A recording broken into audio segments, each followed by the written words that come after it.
We got a special night tonight. We got a special night tonight going down, going down. Expect the fourth man pod to pull up here and talk about the upcoming Big Three season and everything that entails for that. And also, I believe Scotty's coming up here to talk to you guys about the summit. So it's going to be a really, really good night. I have a lot of questions for the fourth man pod, as he is the guy for the big three, y'all. He is the guy for the big three. Make sure you hit the like button and subscribe. Y'all know what's going on. It's your boy Ellis back at it with another live. Um, Make sure you guys hit that like button. Hit that like button. Let everybody know that we are in here right now. Let everybody know that we are in here right now. But yeah, we got two guests coming up here. The summit is happening so quickly. I'm probably not gonna be able to do no player interviews at all. So it's probably just gonna be me getting Scotty up here to talk about the summit a little bit, and then after that, you know what I'm saying, I'm gonna just lock in on covering what happens in the summit. You dig? Now listen, no, I don't like this being right here, but go to all my previous videos, and comment inflow. Comment inflow. It's never fair, love, or war, and you will be given a chance at winning a t-shirt. But you must be subscribed to the channel. You must be subscribed to the channel, and you must hit the like button on this live. You must hit the like button on this live. If you're not hitting the like button on this live, we have a serious issue. We have a serious issue. We're gonna be beefed out. We're gonna be beefed out. You know what I'm saying? Yeah. In the frame. Yeah, here we go. I need y'all to hit that like button. Tell me when to go. All right, hit that like for your boy. Hit that like for your boy. Where we at? I think fourth man's gonna be up here in a little second. So, brother, all my previous videos that I've been saying that. I mean, but you ain't gotta do it. You just ain't gonna wear no shirt. They got people that have been consistently commenting on every. Now why you commenting that, dog? Why you commenting that, man? Is that freckles on your face? Stop acting like a bad guy. That bag five, I put him in the air like a bad vibe. Huh? Tell him stop playing with him. All right, let me open up Discord real quick and make sure everything ready. I'm going to turn that camera off too. Who y'all like, Moon versus Keon? It's a very good question. It's a very good question for chat. That's a very good question. Who we like, Moon or Keon?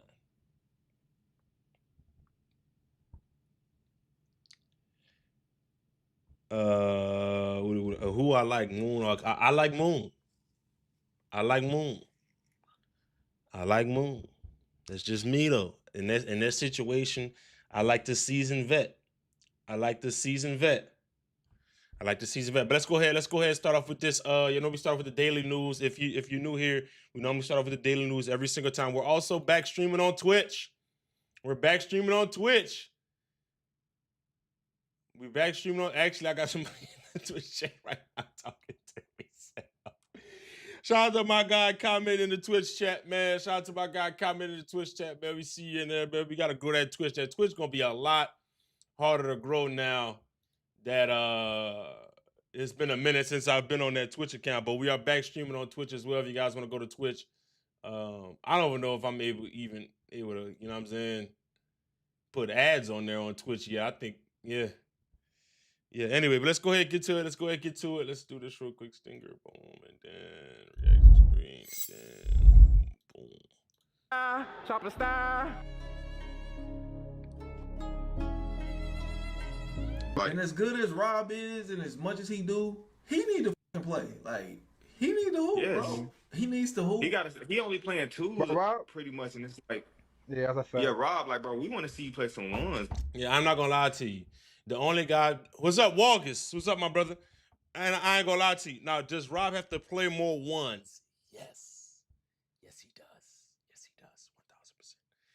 But we're not gonna act like. All right, so that's the top 5 guys. And y'all let me know how y'all feel about this. Rob needs to play more ones, but it's not as bad as we think in terms of. Actually, it might be.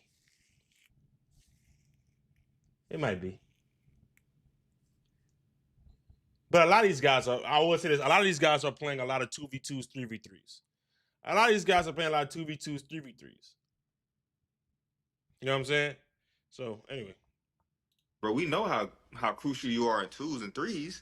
I'm not really here. To be honest, I'm not really here to see you play 2s or 3s. I want to see you play nigga in 1s, bro. That's what let me ask y'all.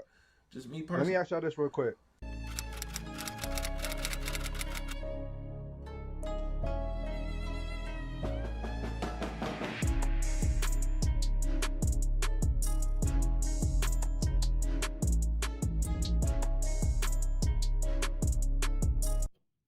Major announcement. Now listen, as we know, you know what's crazy though? All the top guys are only playing via pay-per-view. All of them. Well, I'll say this. Rob and Nas are specifically playing only pay-per-view. That's the only time they play. That's the only time they play for the last year or so. It's via pay-per-view. They haven't played no 1v1 like a Scoob and Moon or all over. Scoob and Moon are only two players that are all over the place playing basketball via 1v1. I'm talking about as a top guy. Nesco just played Mitri and Pote Island. But that's it. Nesco plays a lot of pay-per-view only matchups, and he's about to play another pay-per-view. Isn't he about to play 2? Yeah, he did play SK. He did play SK. I think that Daquan, that's a good point. I think that Daquan Brooks 1v1 got everybody. And I don't blame y'all, bro. I don't blame y'all. I did not like that one at all. The Daquan Brooks 1-on-1 got everybody kind of like, bro, come on, bro. What are we doing? What are we doing? And I could definitely understand all the fans in terms of that sentiment for sure. One basketball has never been more popular than it is right now. But if I'm a fan, if I'm a player, if I'm a platform, what's the number one problem we're all facing right now? There's not enough games. There's so many hot matchups that we all want to see, but they're not happening. And the truth is, it takes a lot to get those matchups going. There's only been maybe a handful of pay-per-views since we started doing them in maybe a year and a half, 2 years ago. And the reason is, like I said, there's a lot that goes into it that people don't see. But what if you have the gym? What if you have the streaming capabilities? What if you've had the 6 months of practice like we've had to be able to do more frequent streams with the hottest matchups? Well, you'd be here at the TNC Summit, the new hottest thing in all of 1v1 basketball, where you tell us the matchups and we'll make them happen. Everyone's trying to find their own lane in this space, in this 1v1 world, and it's getting huge. This is our next wave. One-on-one basketball, more frequent, best streaming quality, and right here at Freaking Facility in Ohio. This is crazy news. I'll tell you guys more. Read some more below. Let's go. The summit. Let me see what she has. How's the roster to LP versus Moon? Contractual obligations.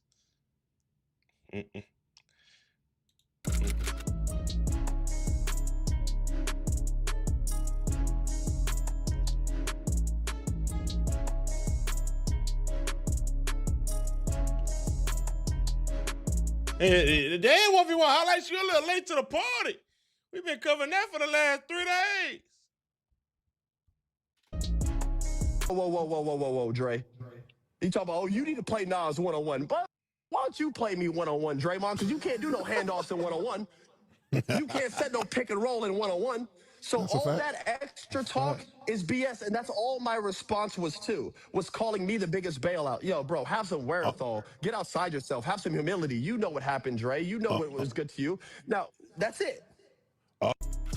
Nigga argue like an Ivy League.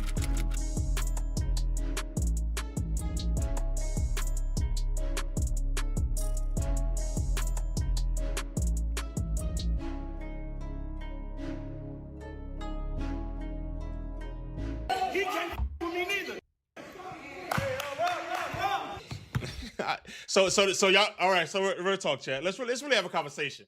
This is what I don't like about people, right? They'll be like, oh, it's too friendly. Oh, why nobody, do going at such and such? Why they not going at each other? And then when Fambi, he can't me neither, start going at people.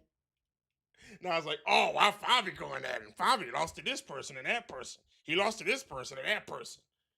Nah, Fambi going at him.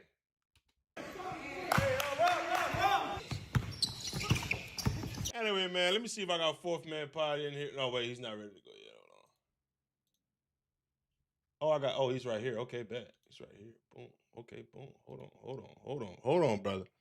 Hold on. Give me 1 second. Let's go ahead, chat. Give me 1 quick second, chat, while I fix this up, and then we'll be ready. We're gonna go full screen. We're gonna deactivate camera. We're gonna go to Discord screen. Then we're gonna go turn disable streamer mode, and now we green. Boom. And we should be good. We got fourth man pod in the building. Yo. Got fourth man pod in the building. Another year. I feel like this was just yesterday, bro. I feel like it was just yesterday. We were chopping it up for real. It's crazy.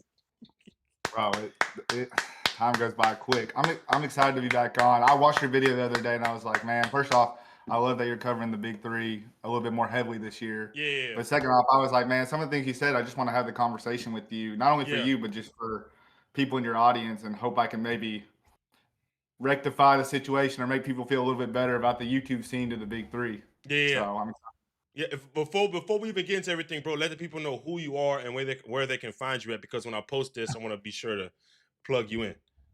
For sure. Yeah, my name's Anthony. I do a podcast, really kind of a page now called The Fourth Man. So at Fourth Man Pod, 4TH Man Pod on all socials. Been covering the league since 2017, the inaugural season, and it's been a journey. I started blogging about it. I do a podcast and try to get on your level, be Ellis, and do a little live stream. So the goal is always just to bring awareness to the league and just try to inform people as new people continue to come into the space and as the league grows. So my first question for you, broski, is explain to the people that the league actually got smaller. I don't think people understand that. But go ahead. Yeah. So it was, when the league first started, it was 8 teams. Then in 2019 to 2024, it was 12 teams. And then when they went with the city affiliations, they went back to 8 teams. And the tough part is that, so, you know, I talked a little bit about, I helped with the big three a little bit during the draft process. So there's 120 plus guys fighting for 14 spots because Miami brings their whole team back because they won the championship. So it's not even just the YouTube guys there's like some bigger names in there where I saw like Pierre Jackson, James Ennis III. I mean, there's some recent guys that just came from the NBA that I was shocked. And in fairness, they weren't at the combine. But also, too, it's like, in some ways, some of their name and credibility should get them at least maybe a look or maybe an opportunity, you would feel like. So the league got smaller. There's less spots, making it a little bit more difficult. So wait, do you know the draft pool? Because I didn't know the draft pool. Yeah, so I know, actually, hold on, let me pull it up here. Because I know, sorry, I thought I had this available. But I know most of the draft pool, yeah. So there's obviously guys that like I'm not really aware of, and I was trying to do a little bit on my own live stream and just like covering some guys that I wasn't aware of their game or hadn't seen them play a lot. Yeah. There's obviously guys that the big three announced, the Cle Anthony Earlys, the Jack Golkeys, those kind of guys. And then there's a few extra names, like I said, like James Ennis. Like I heard rumors of Danny Green actually joining the draft pool late. So I mean, there's some bigger names in there alongside some of the guys from the YouTube space, guys that have played in this league. You have to account too. It's like all these guys from the league that have played are also in that draft pool again because they're not getting picked up by teams to be co-captains or on the championship team. So it's a large list of people. Yeah, but so my next question for you, based on the pool, bro. I'm a little blunt. I'm blunt sometimes with my rhetoric, bro. And apologies to anybody that feels offended. It's not to be taken personal. But I do feel like the draft combine is not meant for those guys. I feel like those guys are the teams have the players that they want to draft. And if there's a diamond in the rough in the combine, then it's like Billy Preston. I don't know if Billy Preston got drafted based on his combine performance or based on some people already knew him and he wanted to be in the league. Can you explain to the people like what the combine process is and if it's actually worth going to? Yeah. So don't get it twisted. Like I'm all with you about the combine not being what it once was and wanting to see people get new opportunities in it. Like I put this on my Instagram page, but since from 2019 to 2024, 62% of the guys that were drafted, not meaning that they played, but drafted, were new players. Wait, what year? What year? My apologies. 2019 to 2024. Okay. And there's a couple caveats, right? So it's like 2019 they actually had 6 roster spots instead of 5. but also too, they also had 12 teams. Since they've gone back to 8 teams, 4 of the 30 guys drafted have been new. That means everybody else has had some kind of big 3 experience before. So, and one of them was Lance Stevenson. So does that even really count? Like Lance Stevenson, Wesley Johnson, Billy Preston, and Jordan McRae. Only 4 guys that are new. That So doesn't really count. but on the flip side of that, it's like the combine is worth going to in a sense that you're getting your name out there and you're getting people to give you a look, because not necessarily to get drafted, like because at this point right now where the league is, and hopefully the league expands next year, but at this point right now, it's to get your name out there. Because if you think about it, like if we're including Body Bag from the YouTube scene, I know he's been a little bit removed from it for a while. The only 3 guys to really get drafted or get a co-captain spot are Nitty, Nas, and Body Bag. And that's only like for Nas and Body Bag, they only got it one time because like last year, neither of them got drafted. But you have to think guys like Hezzy, Bino, Nas, Body Bag, all those guys get picked up like mid-year and go on to do great things. Hezzy, Big 3 Rookie of the Year, All-Star. Bino, now a co-captain, best newcomer of the year. Nas, I think his resume speaks for itself. Body Bag was a number 1 pick at one point, an All-Star.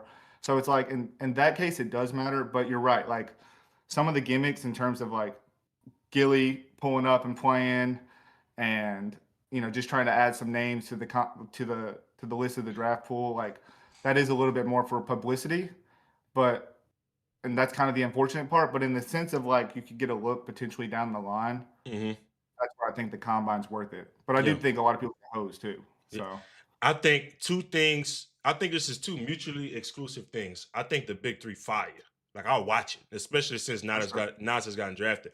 But I also think the combine could be better in terms of this is who we're actually looking at. Don't waste your time. You know what I'm saying? If you feel like you're not about to get drafted, but it is what it is necessary. Somebody in the chat enlightened me just now that 2024 year that you're referring to was the year Nas got drafted. Yep, that was the year Nas got drafted. So he one of the new guys. Yeah. Crazy.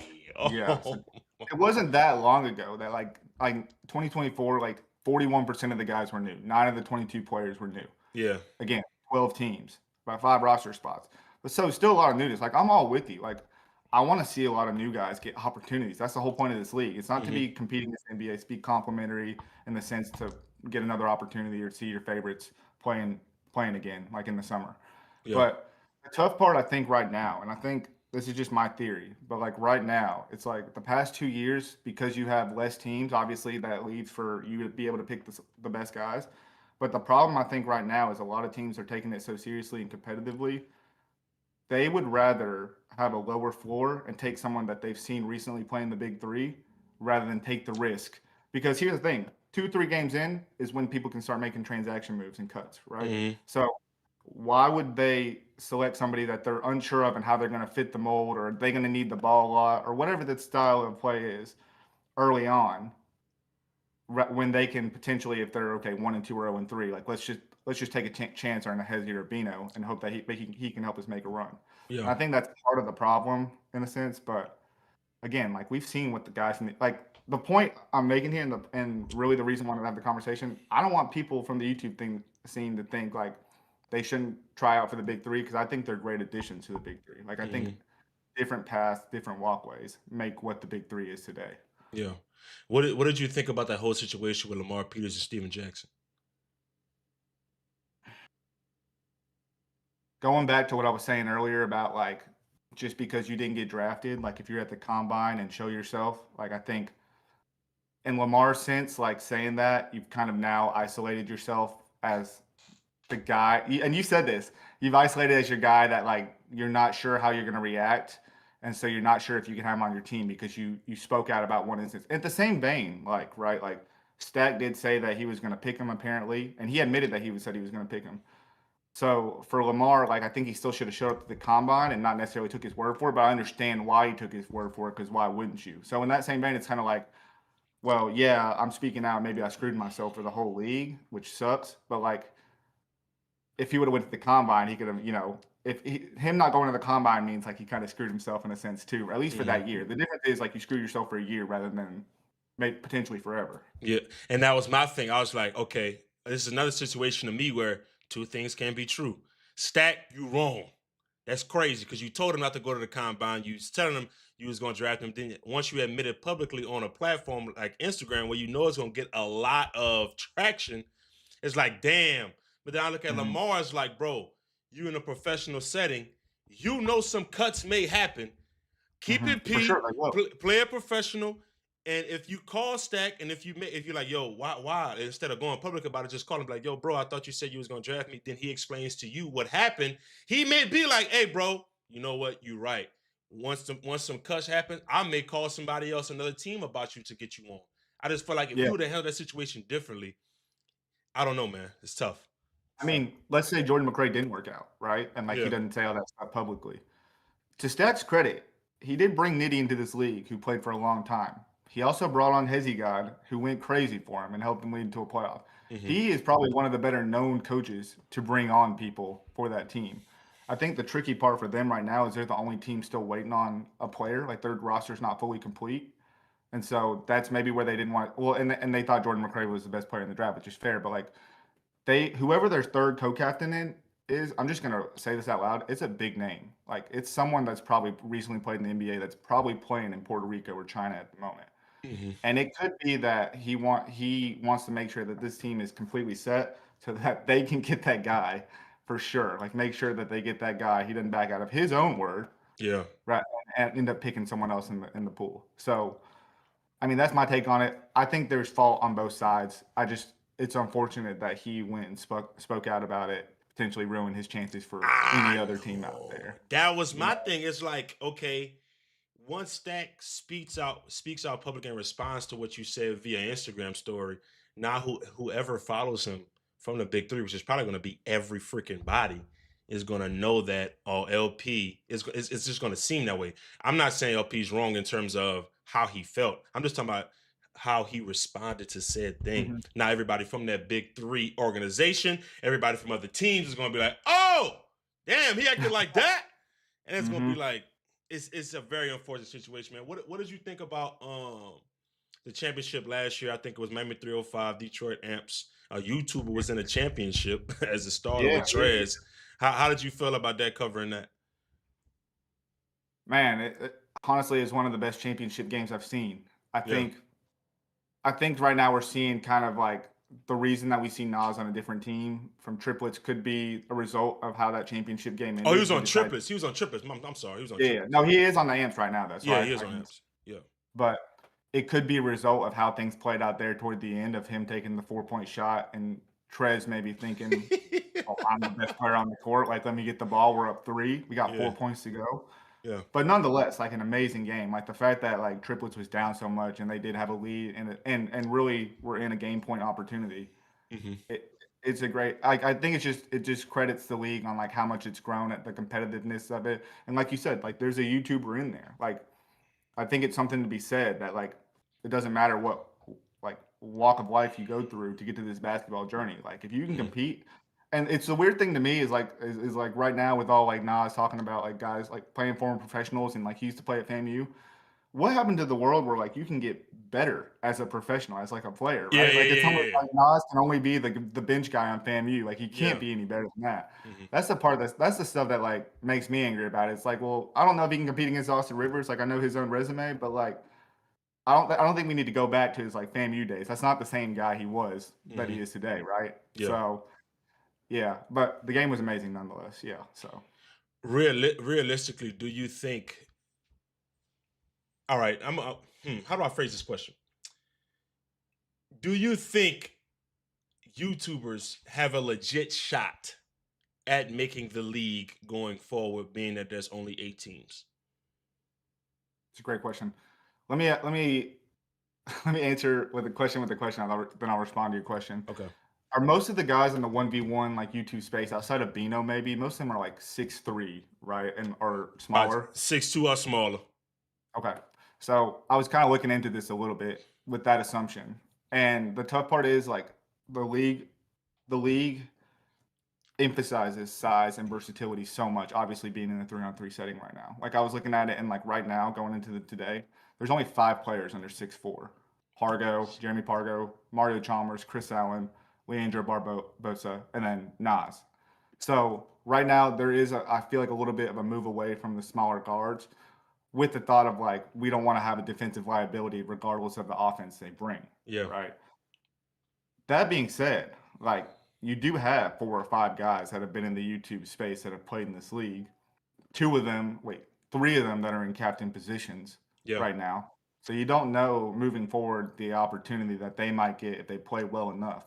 Like is Nas on the ascension to being a captain at some point? He might be. You know, is Body Bag on the ascension to having his own team one day, depending on how he plays this year? I mean, he's an all-star. He just locked up Beasley in the championship game, at least in the minutes where it Guarded matters. him really well. Right? And then Bino, he's got his own assumption. He's made that jump from 2 years. Nitty had his own team recently. He got Duke Jones in the league for a little bit. He got an opportunity to play with killer threes when Nitty had a team. So there's a chance, like, to be honest, I think it'd be more telling in the next couple of years because I think there's a chance the league could expand by 2027. Mm-hmm. Like I have a glimmer of hope that it could at least go to 10 teams because they were talking to investors in New York or about New York and Arizona teams. So I don't know if it'll always be 8 teams, but I do think there's an opportunity. Like I'm a big fan of Moon. I'm a big fan of Rob Cologne. Like those are guys I think would be dope to see in the league, even if it's just from a shooting prowess. Like as much as they hyped up Jack Golke for his shooting, and no knock to him, like to me, I feel like Rob and Moon can maybe shoot as well as Jack Golke and a little more. So yeah, just my 2 cents. I think there's an opportunity for sure though. I want to ask you this, and I want to transition to this. In my opinion, I think, and this may be just a narrative that I just, you know what I'm saying, came up in my head. I do think a situation has occurred in the YouTube space where the situation is like a Austin Rivers, where he says something and the YouTube space kind of blows it up. The fans, even myself, I covered it. Even OTD, BIL making posts about it with him and Nas going at it. There's a negative connotation with that, right? I think another situation where MK disrespected Isaiah Thomas. MK is a YouTuber / content creator. Isaiah Thomas is damn near NBA legend just based off his height and having an MVP year in 2017. Then you have other situations where I feel like sometimes our community kind of goes at the retired NBA guy or some NBA guys, especially if they feel like there's any type of slight to the space. Do you feel like that plays a role in any of those guys' head that's making shots, or you know what I'm saying, or they're not even worried about that shit? I mean, if I were a guy that played in the NBA for a while, I wouldn't worry about it. I mean, Yeah. if your ego's that big to where you're worried about what other people are saying about you, Mm-hmm. and you're worried about guys in the YouTube scene because some people on the internet are backing them, Yeah. I feel like there's far and few between of those guys in the big 3. Like I think Mm-hmm. people, I mean, we've seen recently like Gerald Green, Isaiah Austin, guys that were just in the big 3, guys that have won big 3 championships. They joined the fun in on the 1v1 scene, right? Like Yeah. so it's like I don't think there's that many guys out there. And from a coaching perspective, like you got legends of the game, like they're gonna listen to most of the players because they're a little bit more tapped in, unless the coaches are doing some prep work. So I don't feel like that would affect what they're doing because I feel like people are more for it than they are against it. And Mm-hmm. on the flip side of things, it's like people from the YouTube, like those same people, that's more of an audience you're bringing, whether they're saying good things or bad things. Like, Yeah. even the reason, like, I was watching your video is because when I was covering the Big 3 draft, I mean, there was a ton of people in there just asking for Rob or asking for another YouTuber in there. I mean, that's a ton of people you're bringing. And also people that said, like, oh, I don't want to, watch the Big 3 anymore unless you get one of my guys in there. Like, Yeah. it's a ton of people you're adding to the equation potentially. So, I wouldn't let it worry me. And if like, there's also the factor of like, these are city affiliated teams. They have owners, some of these people. From an owner business standpoint, like if they have a big enough following, if you have a Nas type backing, you might just want to bring someone on your team to help grow the team in general. Yeah. Like Detroit, like they might just want to bring in someone else to continue to grow the Detroit name and be the biggest team in the Big 3. Mm-hmm. Let's transition to the league a little bit. Who are some of your favorite? Give me your top 3 teams so far, just based off the draft that you expect to, like, you know what I'm saying? Obviously 305. They're bringing that whole squad back, right? Lance playing this year or no? Lance is playing this year. Okay. Oh, shit. They got the whole squad back. All right, bet. Give me your top 3 teams. I was going through this and I actually wrote all the teams out and like I just did like a first like 1 through 8 because I really wasn't sure. I was having a tough time. I think 3 or 5 is at the top. I'm just respectful to the people that win the championship. If the name, and I don't want to announce the name for Trilogy, but if the name I'm hearing comes through as their other co-captain, it's Earl Clark, James Johnson, Jordan McRae, Jalen Johnson, and potential big NBA guy. I think that potential big NBA guy makes a huge difference. And you have to, and for those that don't know, Earl Clark's like one of the best players in the Big Three, best two-way players in the league. He used to play for the Lakers. He's won 2 Defensive Player of the Years. He's won championships. So I don't know how James Johnson will factor in, but the third guy they're adding, it's a lot of potential I'm hoping for, but I think that's the second best team potentially right now. And then on the 3, I'm kind of in between like triplets and the Amps right now. So triplets has Montrez, Body Bag, Amir Johnson, Wesley Johnson, and Barbosa. Damn! The Amps got Joe Johnson, Corey Brewer, Nasir Kaur. I wrote his whole name out for some reason. Dante Green and Chuck Garcia. And Dante is one of the best Big Three players. No. Run that triplet squad back. Run that triplet squad back. Leandro Barbosa, Body Bag, Trez, and who else? Amir Johnson and Wesley Johnson. It's a tough 3. It's a tough 3. They versatile, brother. They versatile as shit. Yeah. And Barbosa, I know he's a little bit older, but he's still got a step on from he'll be a year off. So how you both here? So and just my first thought. Run the Amps back real quick. Amps got ISO Joe, Corey Brewer, Nas, so they're pretty captain heavy. They got Dante Green, who he was out of the league last year, but previously was a top 5 scorer in the league. And Chuck Garcia played a couple years ago, 3 years ago. Okay. He's a decent overseas player. He's got size on him. So I worry a little bit about the type of size they have. I feel like they have more spacing size than they do like in the post size. So I'm kind of like back and forth on them. But like LA's got a good team. They got Dwight, Jordan Crawford, Kosta Koufis, Billy Preston, Chris Allen. Like it's a decent squad, I think. Like again, captain heavy, I think, but a decent squad. You don't like it? Nah, Not a fan? man. Dwight got to Not a make fan? it. At the end of the day, it's gonna come down to the best player, which is Dwight Howard. Yeah. Making free throws down the stretch of games, just like how it was in the NBA. If he can't do that, they ain't winning a damn thing. It is what it is. Yeah. It is what it is. And free throws are important in this league because, like, especially in the bonus, you get the ball back. You retain possession. Yeah. Come on, bro. We gotta make free throws, but it's what it is. All right. What's the next squad? Let's see what else I got on here. So I got LA probably at like the 4, I guess 5. I like Houston. Houston's again, a lot of it's kind of like potential, like Derek Favors, Jonathan Simmons, Kevin Murphy, and he used to be a Big 3 MVP. Isaiah Austin, Adam Drexler.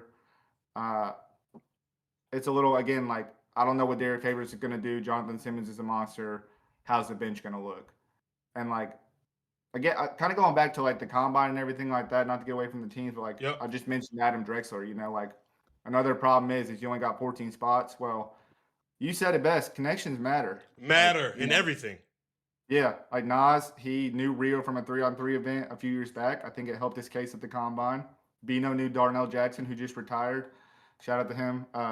And he got a chance with the Amps. I think that helped him get his chance with the Amps. Even just having your dad as a commissioner is a nice connection to have, right? So, like, that rules out a couple more spots. So, like, for everyone who's an audience member of, like, the YouTube guys, like, I wouldn't give up on the league or give up on your guy playing because there's a shot. So, but anyways, that's probably, like, my 6th team just because more potential than anything. But I'm going triplets. That's my early pick. I like triplets too. I'm going triplets. 305 got their money. Like I think people got, that it's going to be tough for Miami to repeat. Let's put it that way. It's tough to repeat in any league, especially it's just especially because 1, you are the standard. 2, people are adjusting based on who the champion was that prior year. So basically, okay, Oklahoma City won the championship last year, and all of a sudden you see that San Antonio roster be 10 deep, 11 deep, 12 deep, and I still got my 7'5" Wemby defending the paint. So it's like teams adjust year in, year out based on who is the standard. And 305 is the standard. And a lot of people are drafting or building their rosters or constructing their rosters to guard Michael Beasley. Like, like it just is what it is. Like, I'm going to do what I got to do to guard the best player. Got a great point. I'm interested to see Bino's team. I got him lower on the list, but they got Greg Monroe, Glenn Rush Jr., Bino, Elijah Stewart, TJ Klein. They got a really great coach in Nancy Lieberman. She's more of the system, I would say, in terms of like X's and O's. She's got plays drawn up for them. A lot of good passers on that team. So I never want to count them out because she seems to always be kind of in the running. They're just lower on my list right now. So Who's the worst team in the league? Yeah, yeah, don't maybe go there. Don't maybe go there. Who's Man. your early pick to be the worst team in the league? That's what I want to know. Let's get negative.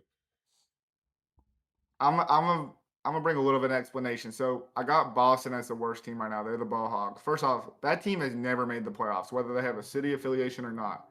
Have never made the playoffs. Last year they were so close and they didn't.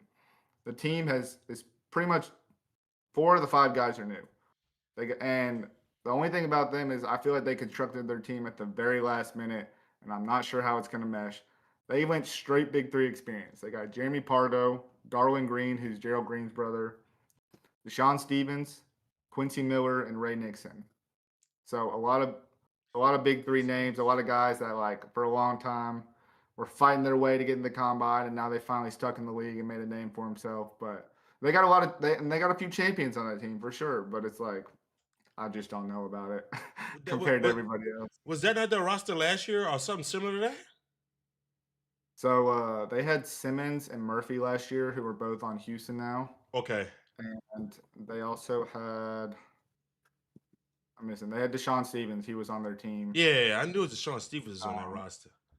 They had Dominique Johnson, who retired just recently, and maybe I can't think of the last person. But it's a little bit of a different team. It's a lot of experience. It's a lot of guys that have played on different teams now coming together. So I just don't know about it compared to the rest of the league. Let's put it that way. Have you seen the Uncle Scoop versus Jonathan Simmons 1-on-1? I've watched a little bit of it. I do know the score was close, but I feel like I need to tap in a little bit more. Scoop's another guy I'd love to see in this league. I feel like he's just put so much time and effort into it, and I feel like once he gets an opportunity, I feel like he'll stick. He just needs a chance, I feel like. But like you said, he's another guy in my opinion. Well, Hezzy guy was in the league. Hezzy guy's around 5'11", 6 foot.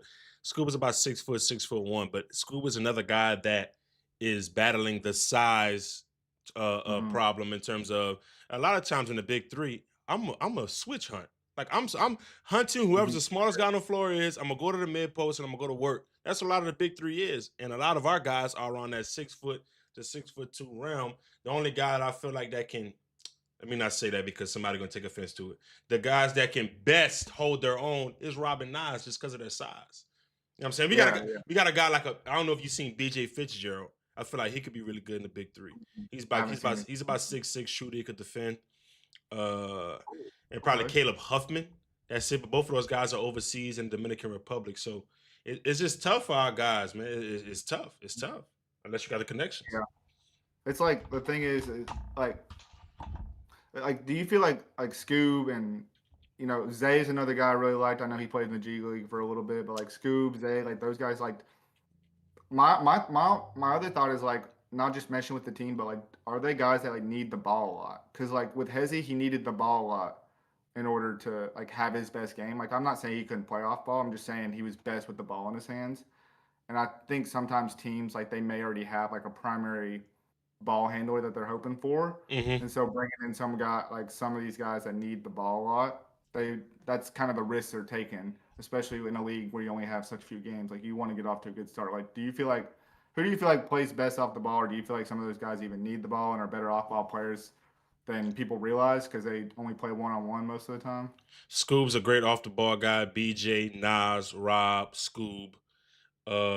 Zay is good. I feel like all these guys are pretty much good off the ball. Hezzy God is a well-known on the ball dominant James Harden, Luka Doncic, usage race type guy since his Park days. But watching these guys in 3v3s when they play amongst each other, all of them operate well off the ball. Scoob is really good off catch and shoot.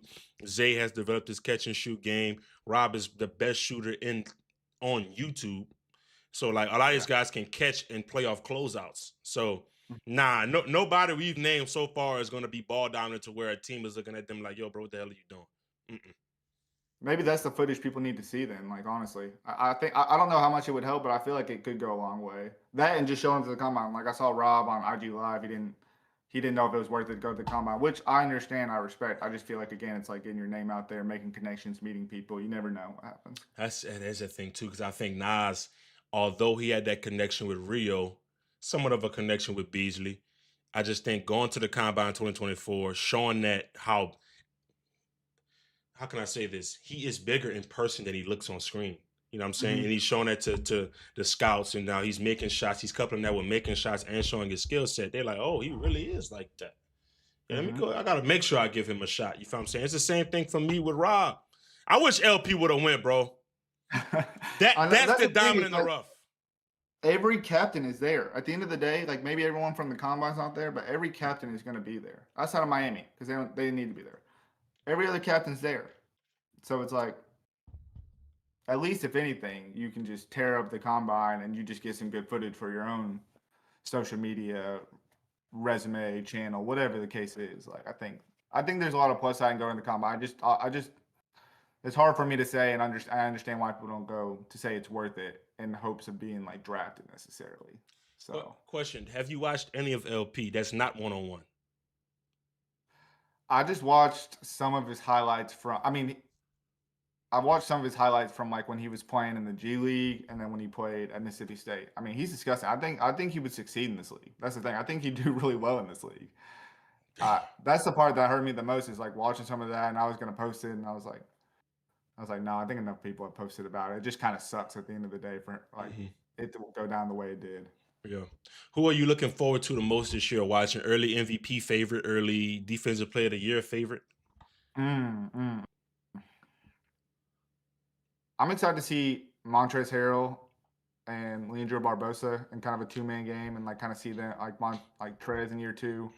I'm really excited to see Bino on a new team and just see how he meshes, especially a team that like meshes really well, has had the same kind of foundation for a long time.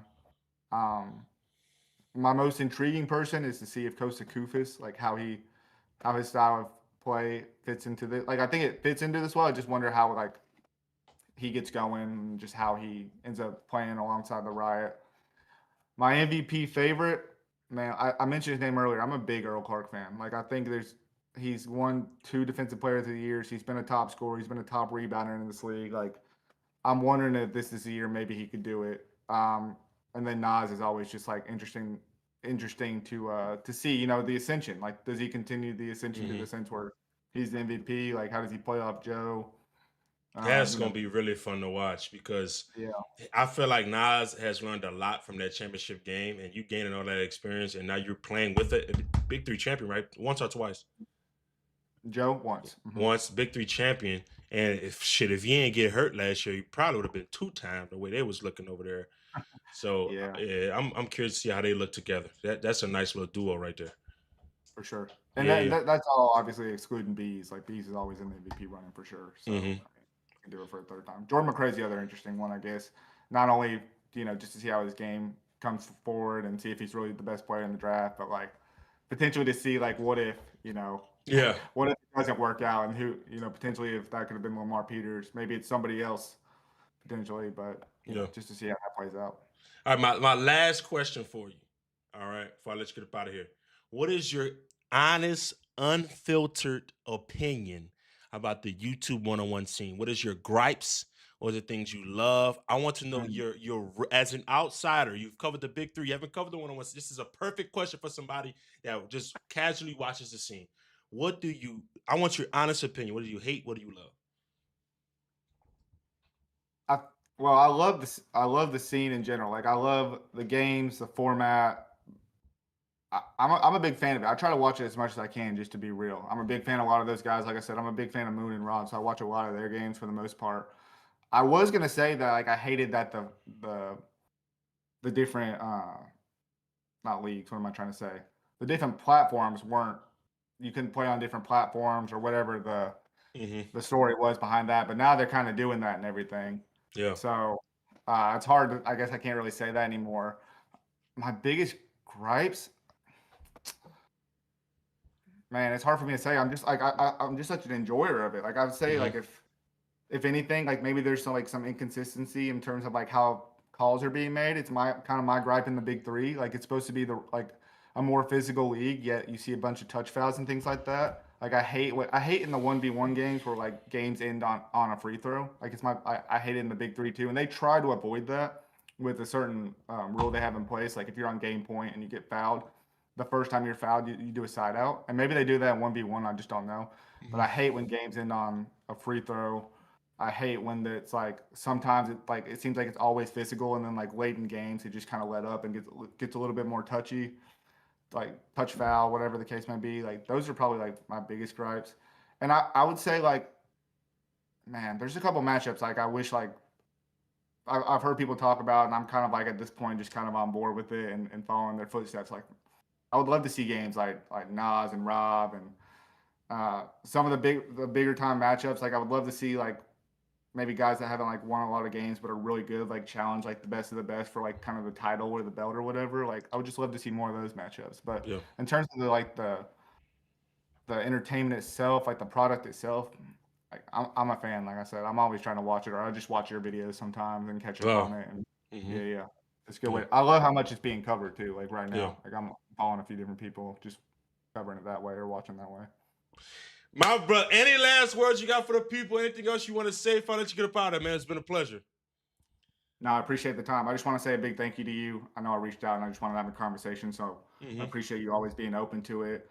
For anybody who's a big fan of people on YouTube and want to see them in the big three, do not give up hope. Like I said, only 3 guys ever from the YouTube scene have been drafted. Plenty of more guys have been actually picked up and played and done really well. So don't give up. And yeah, if you get a chance or you're just interested in the big three, new to the big three, like I'm covering the league all throughout the summer, hoping to have some big time interviews throughout the year. You know, we have weekly episodes. I'm live streaming a little bit more at Fourth Man Pod's the place to find it if you're just interested in seeing what the league's about, even if your favorite YouTuber's not in there. Because like I said, he could be in there. Bino last year, he knew he was going to be in it. I talked to him for like 3 weeks before he finally got into it, and he dominated. So Yeah. never know. One thing I will say, if our fans do follow, they pulling up. But man, I appreciate your time, brother. Oh, go ahead. No. I'm saying, yeah, I'll pull up. That's what I'm saying. Like, Yeah. so a team owner should definitely bring someone on just for the extra tickets and butts in the seats, like for sure. Yeah. But all love, Brody. We appreciate you, man. Until next time, Brody. Yes, sir. Appreciate it. Yes, sir. That is the Fourth Man Pod pulling up to talk about the big three. Our favorite YouTubers not getting a chance, and some of his favorite things that will be going on next year. It's gonna be a real treat this year. We will be covering the big three, and we will be following a lot of what the Fourth Man Pod is doing. So make sure you guys tap in with him. The link will be in the description. The link will be in the comment section as well. Brody reached out and we talked about Nas last year when he didn't get a chance to get drafted. And now we're here again this year to cover everything that's going on. So make sure you guys give him a follow and show him some love on his videos, man. See you guys in the next video. All right. Fourth Man Pod pulled up. We only got 82 likes. Oh my God. Y'all serious, bro? No way. Y'all serious right now? Nah, I need likes, bro. Come on, chat. Come on, chat. Come on, chat. Come on, dog. Come on, man. Y'all doing me dirty right now, bro. Come on, man. Come on, chat. I need 100 likes, man. I'm not doing nothing till I get 100, man. This is crazy. I'm not doing that with y'all, bro. I'm not doing that with y'all, bro. Nah.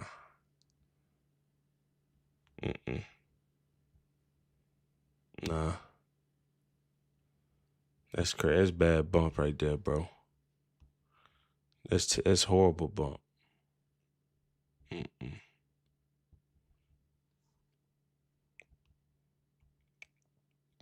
Oh, we had 100. We had 100. We had 100. We had 100. Let's get Scotty up here if you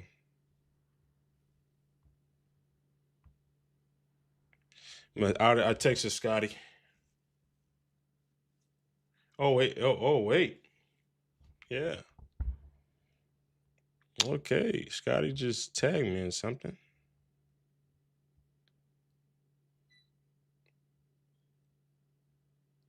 Yo, I ain't gonna lie to you, bro. Yeah.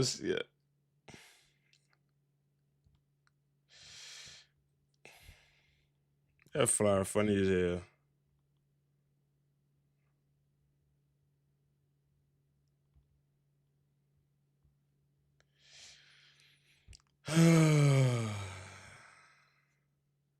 I ain't gonna lie, man. Scotty got me kind of cute right here, chat. I'm kind of cute right here, chat.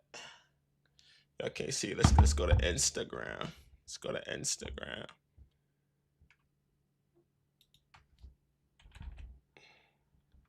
Let's go to Instagram, man. I'm gonna show you guys the flyer. I'm gonna show you guys the flyer.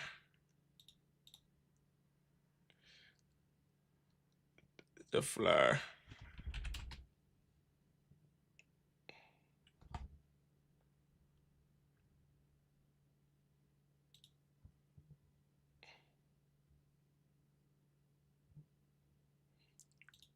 Look at this flyer.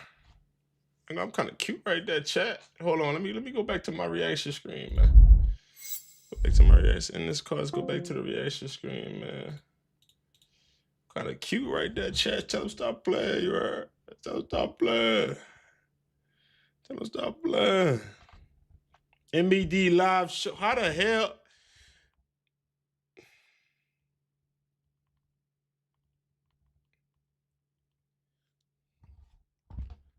Oh, that's Murph? Murph did that. I'm cute right here, man. I want to give a shout out to y'all, man. Y'all got me looking good right here. That W pick. W pick. W pick, man. I wore W pick ski.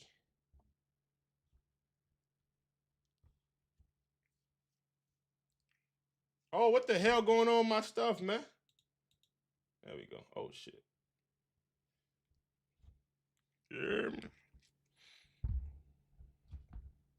Yeah, I didn't know they was gonna do this, man. Shout out to them.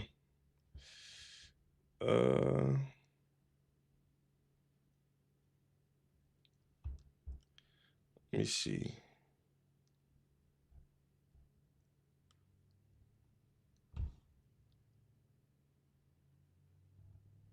Yeah, man. All right, let's go ahead and got Josh and Murph. Hey, if that's Josh or Murph, I need help with my camera. Not tonight though, tomorrow, because after this I'm going to bed, bro. It's already 8 o'clock. I'm out here. I'm gonna go to bed at like 11. You heard me? You heard me? I'm gonna go to bed at like 11. Pull Scotty up when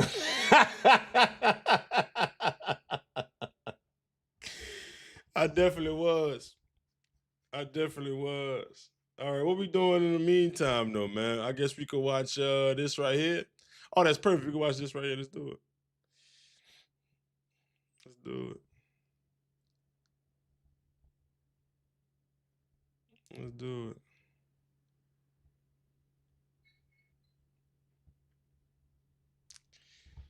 Let's do it.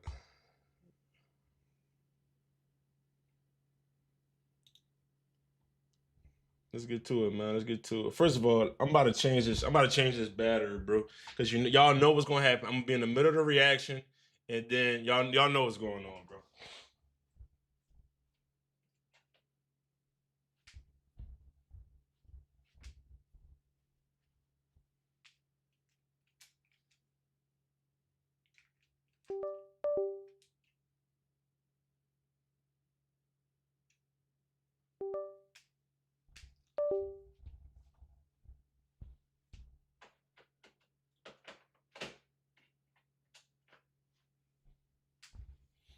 All right, let's get popping.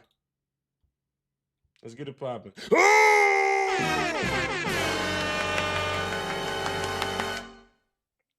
Y'all know what's going on. Y'all know what's going on. You're a loser. Cam So Smooth and C4 just sparked rivalry off this matchup.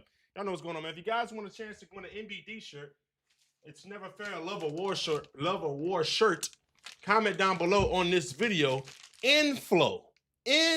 Capital I, capital N, capital Flow. No spaces in between. But you must be subscribed, and you will have a chance at winning one of these shirts once we get 115,000 subscribers. Let's get to the video. Y'all know what's going on. Yeah.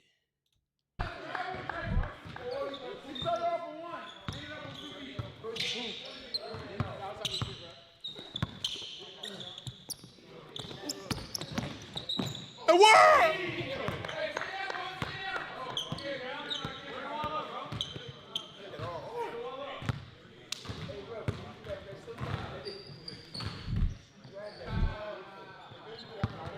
I haven't had many predators. I thought we had more than that what we've had. A lot yesterday. Hey! How many times they gonna match these two up? Huh? How many times they gonna match these two up? Cam gets on the board first. And he's gonna pull from 3. And he's gonna, ooh. Keon checks in.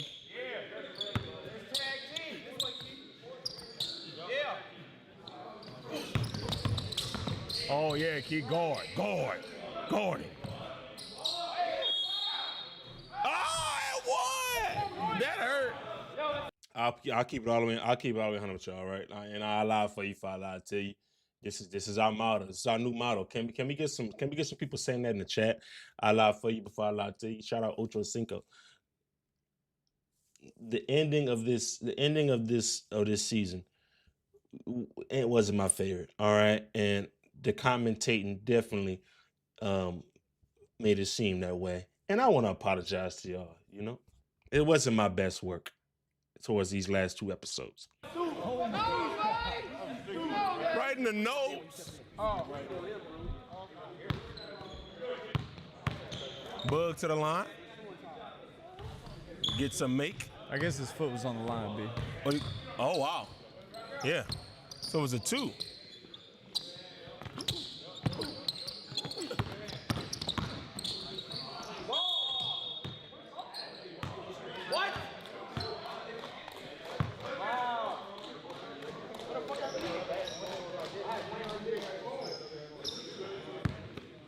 Hey, Keon, you got a little pudge. It's a little pudge right there, man.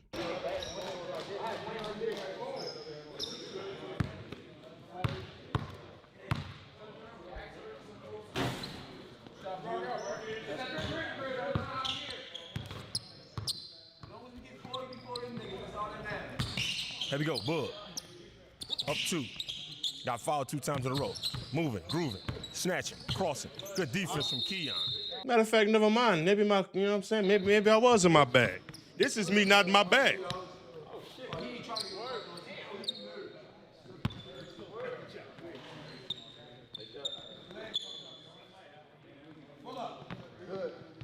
Oh, Predator missile online.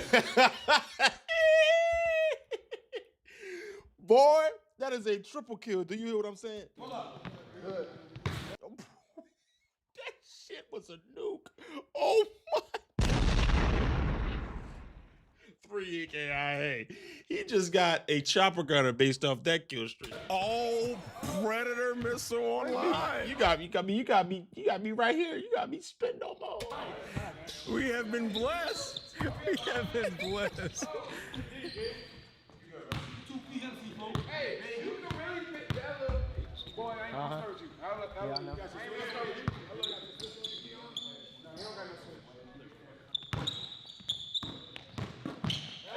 Foul. I love that right there. Quick pound, eyes at rim, blow by hard. Got fouled. Keon, the young prodigy, going to the line. Crazy. Tap dancing.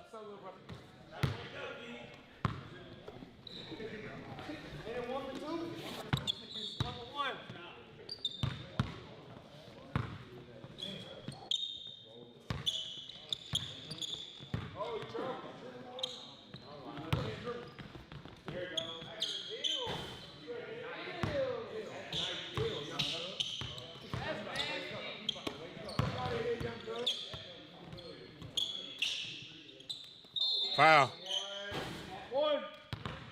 C4 is not as tall as y'all think he is. C4 is like 6'1", bro. 6'2". He can play Cam. He can play Moon. He can play Keon. He can play all those guys. Him playing BJ is actually the outlier. That's what's crazy. Him playing BJ is Tickets actually are now available on TNTLeague.com for you guys to go watch the summit. This Saturday, we are delivering a 5-game live stream card for you guys. And the whole Yep, watch it. Y'all just got to pull it up on live later. Give you so much. May 16th.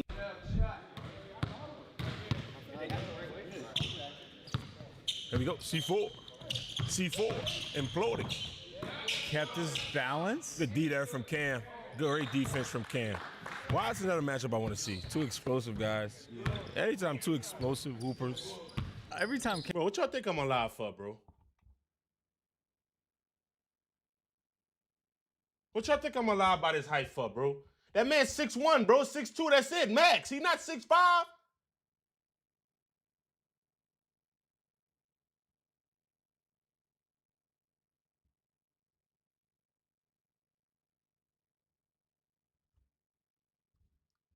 Cam goes in, Boog checks in.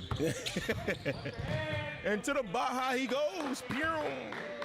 Boog is not gonna. I feel like he's gonna harass Cam till he gets a hit. I'm just gonna let him go hard right. Facts. Facts. Easier said than done, though. Definitely.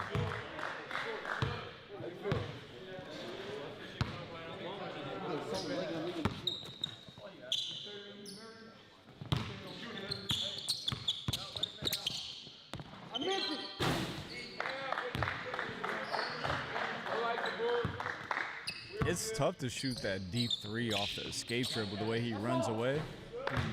It's tough. That's why a lot of his are short. You know what I mean? Or a lot of his misses, I should say, are short.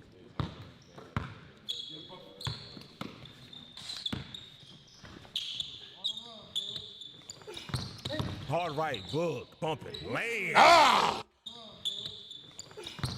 Hard right, Boog, bump it, land.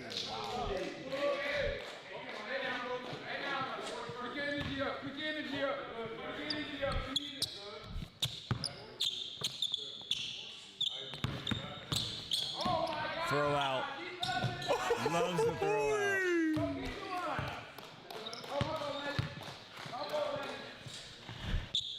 Can you get to the spot?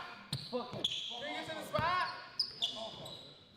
Oh, 2 hands on him, then you get his hands over. You got 2 hands on him. I feel like these two are going to end up being rivals the amount that they're playing each other. It's like in your conference, like you guys you become rivals with those teams because you see them a lot. These guys have been playing each other all season. Uh-oh, half-court Kemsky in the building. Here we go. Push cross, downhill, hard right, going. And he... That shit hard right. And I'm talking about lightning fast. What's his ass left?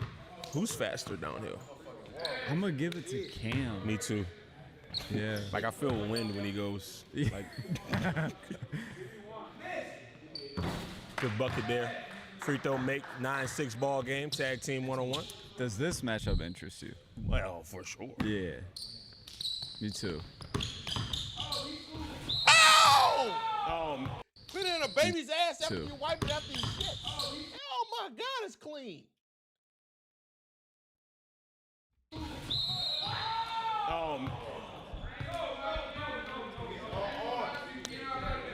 Questionable call, Mills? I couldn't tell. We're dead center. I honestly couldn't tell. But from the reactions, I guess. What do you think? I think he got that one. Yeah? Yeah, I think he got that one. Especially if he hit hand. If he hit hand, he got that one. Right. Get a fucking haircut before you say something.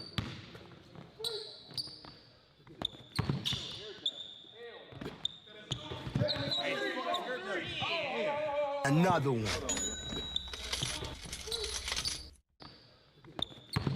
Little invert behind the back right there. Foot replacement jump shot.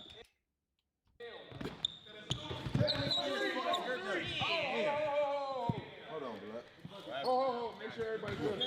Check on your blue. You got heavy face. Offensive foul. He just got kicked in the face. Let's see if he can get a stop.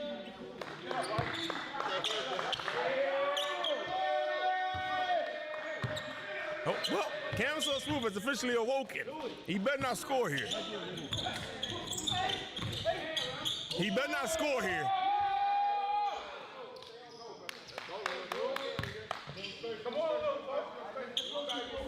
Cam versus Reese, who you got?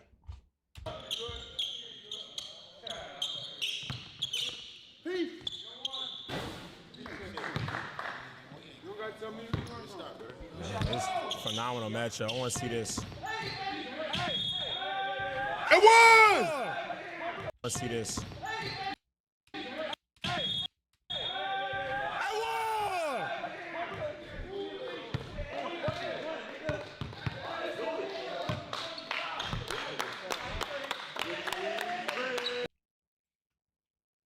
Come on, man. Come on, man.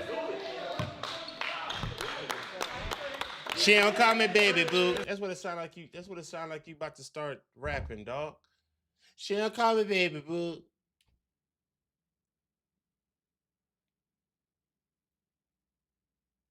Man, stop that, man. Pause that this entire sequence. So many matchups in this building. Give me 5 matchups you want to see right now. Let's go. You asked me earlier. I want you to go. I want Bo Cam rematch. I want Rob Fomby. I want C4 Keon. And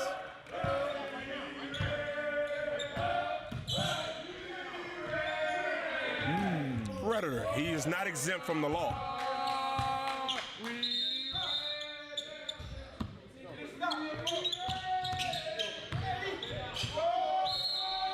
Oh my! He let it behind the back counter. Oh my Lord! Let's go, brother.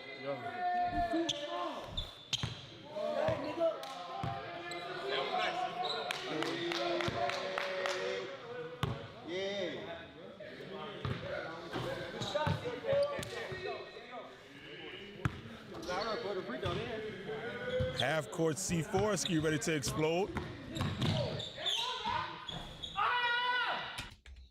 Ski ready to explode.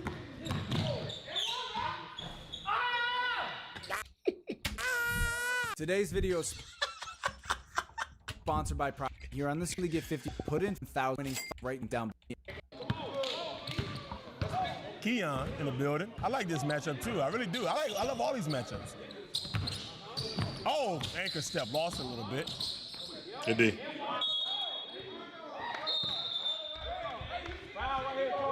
That's on the ground, first of all, and he lost the ball. I believe Keon, the hair is longer than his, bro. Oh, that's you. The hair is longer than his. Hey, bucket. Then when I tell you that Joker is gorgeous, I'm talking about Nia Long. I'm talking about Lisa Ray. You hear what I'm saying? Look at that pickup right there. Boom. Bow. Hands and feet same time. Rise up over the top. Good follow through straight up and down on that jump shot. Knock it down. You hear me? Come on. Keon makes her 3 ball. 16-12. Uh-oh. Keon anchor step swing.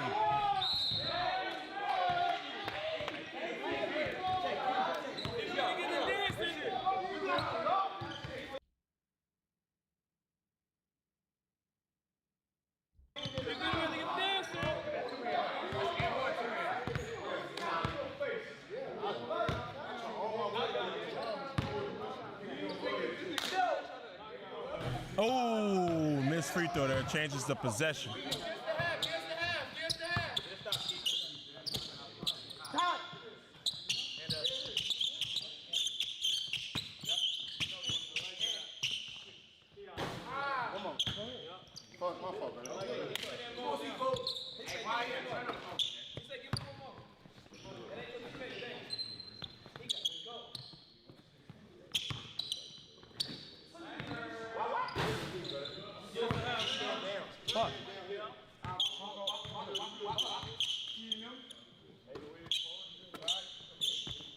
C4 pump fake, strong drive.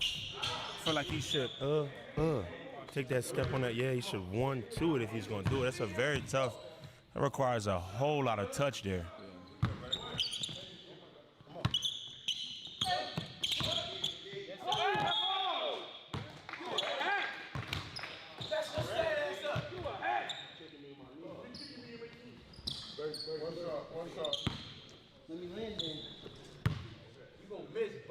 Shut your bitch ass up.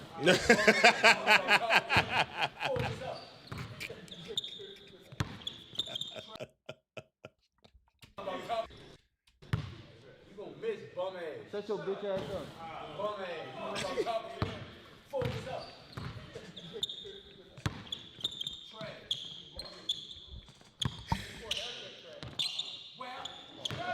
Whap. Whap. Shut up.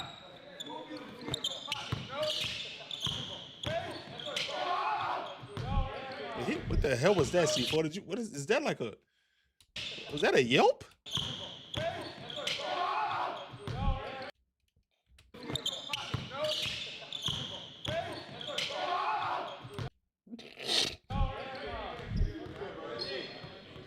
Stop holding it.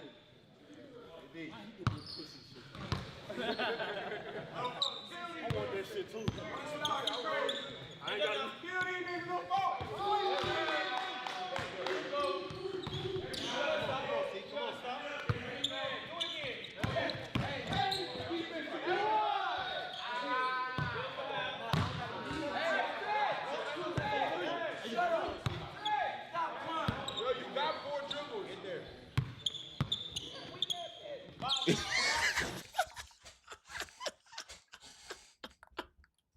Listen, just listen, just listen.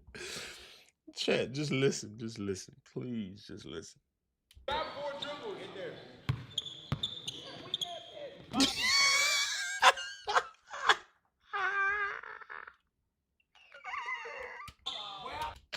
Yo, you got 4 dribbles in there.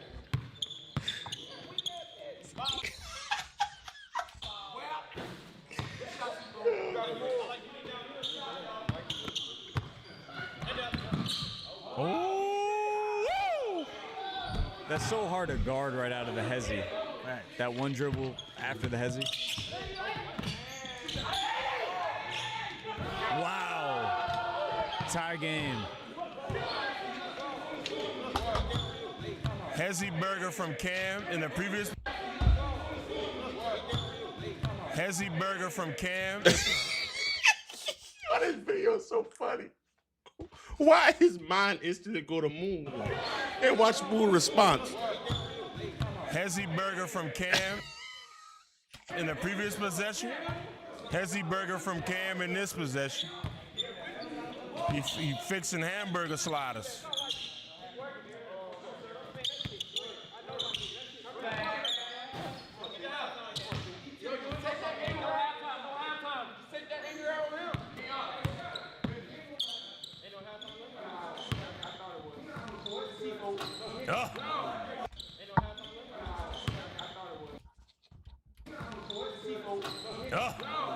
Get mad at him. Get mad at him. Fuck him. Get mad at him. Oh, Lord, here we go.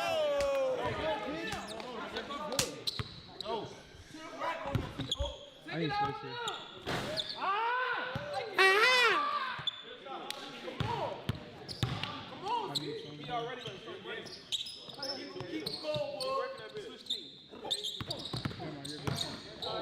Good bump, boy. Oh my God.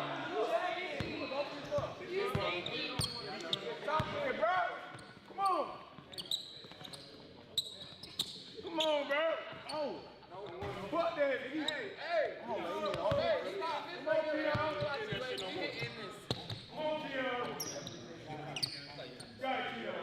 Top of the key, Keon. Floating. Countering, downhill. Inside hand, just methodical, paced out. Tap dancing out there, Millie. Nice. He just eats so much space up on his drives.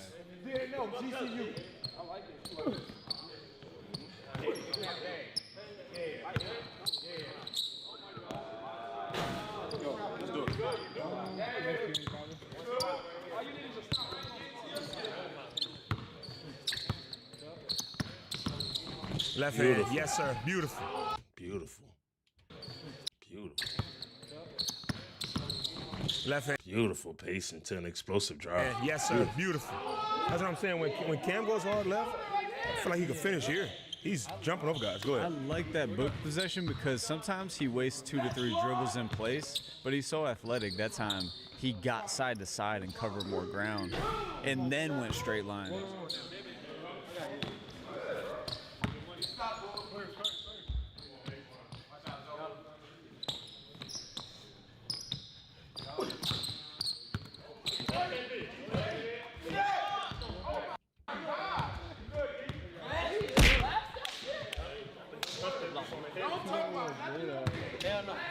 Bugs answered a lot of questions over the last few days, whether he can guard some of these big guards. Facts, Millie.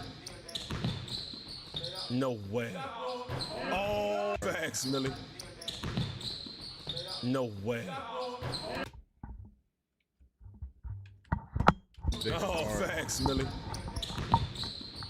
No way. Oh my God, he's so flat. Normal Bug shot. It doesn't get Escape dribble, fade away. Escape dribble, run away, fade away. Let's see.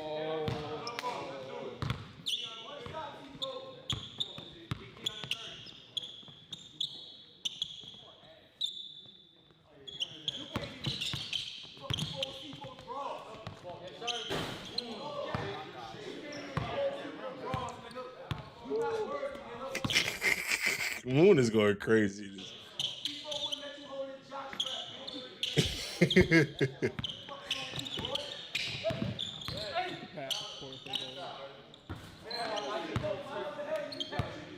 Doing a really good job of countering.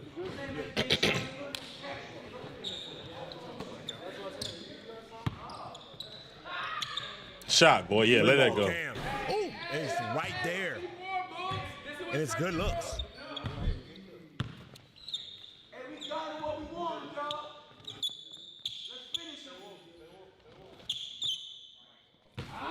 Predator. Oh, that might be the worst of the year.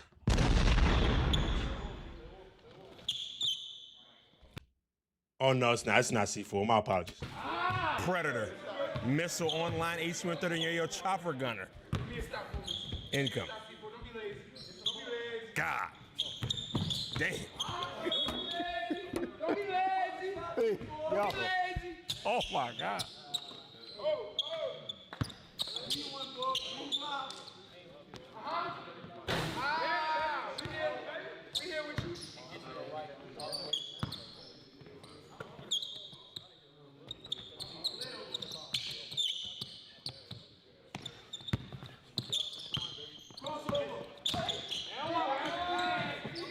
That is filthy.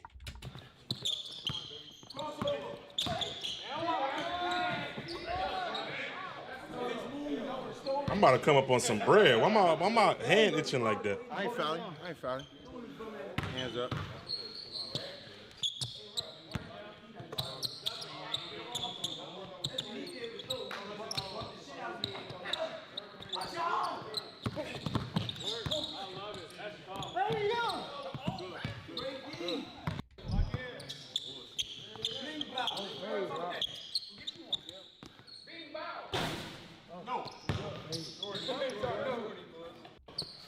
Keon checks in for some offense.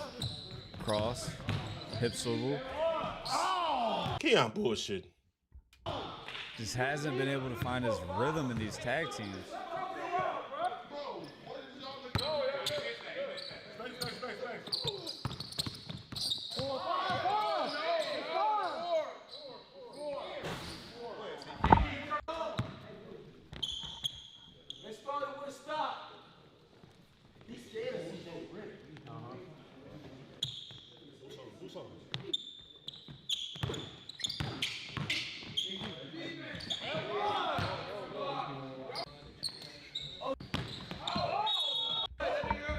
What are you, immediate rip?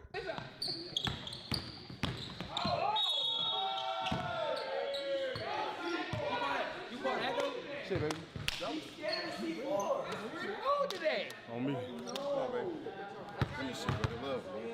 There's a few matchups, in my opinion, in the TNC faction. C4 Cam, C4 Moon, C4 Rob, Rob Fomby, Cam Bug, Kel, Joseph. I know that you haven't seen that one-on-one. They won't. But Kel and Joseph, to me, like,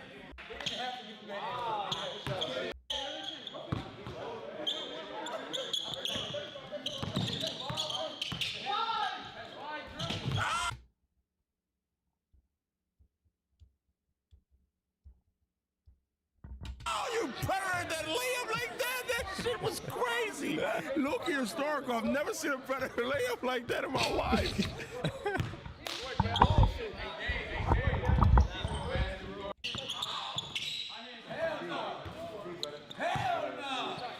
Oh, they ain't got no podcast at the end of this. How they normally do? Oh, this should go into the end.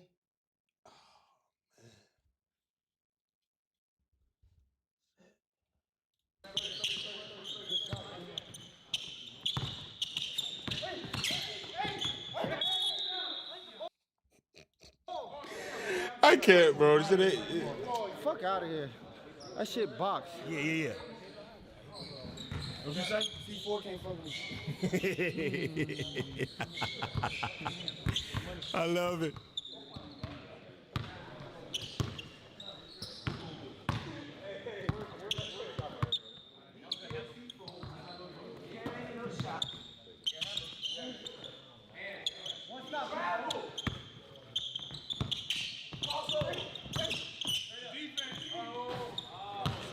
Clamp, take us home, boy. C4, take us home. Take us home.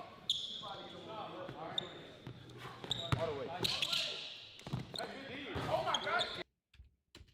That's something to break down right here. Got a ball fake. Outside 1-2 pickup, hands, feet, same time. Is all that matters.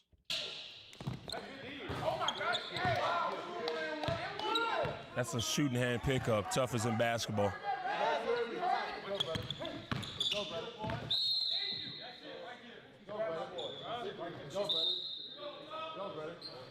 Hey, I'm gonna hit this bitch you give me.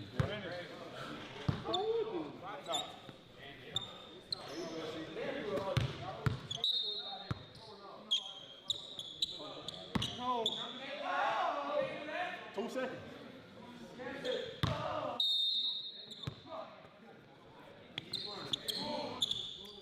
3 ball, Millie. Oh, he goes to the rim.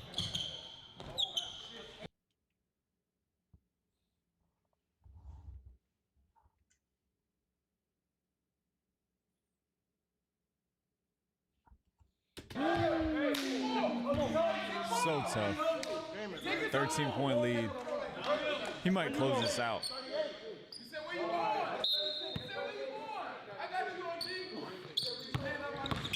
Spin move. They call a foul on that. That's a bad call.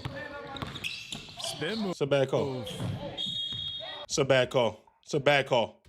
Bad ball. No, you're I saying said something. Keon can't believe it. No, you need to say something. I made an observation on Keon based on Possession to get to the target score. He makes. Side step tray. Go for it all here. Is he a home run guy or is he a bunter? Throw that joker to the right and just catch him like a pin down. Sidestep. Ow! Forgot he made that. My God. Sidestep. Bye-bye. See you Another later. one.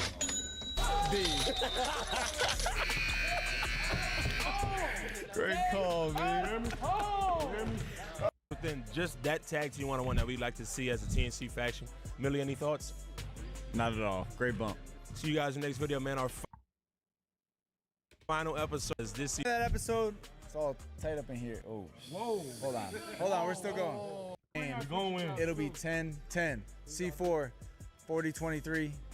I blow shit the fuck up. I'm in the big guard category for a reason. We all the same fucking size, but I got an inch on these niggas. Pause. Bro, I'm in the big guard category for a reason, bro. Niggas can't fuck with me. This is what I've been asking C4 to do, just to believe in himself and just vocalize that. I love it. That's not rage baiting. That's not nothing. That's just believing in oneself and then vocalizing that I believe in myself. That's all I want C4 to do right there. That's all I need. up that bitch. That shit is ass. I'm not gonna lie. A lot of foul calls. Gotta keep it real. You probably hit more than me. Definitely did. How? You had more than me. Where you at? You shot more free throws than I did. They shot 30 free throws. You shot more free throws than I did. It's right there. Look, 10 to 6. What that mean? Touching niggas with your That's hands. just what they can put on the Gotta stop touching Boy, you be lying like a mug, boy. That 10-6 don't mean a damn thing. niggas with your hands. And you ass too. Switched you. You next. You got the foul count. I didn't even hit the 30s. You got the foul count yesterday. All right, y'all. See y'all in the next video. Scotty blowing up my damn phone. Trying to get an interview. All right, we out here.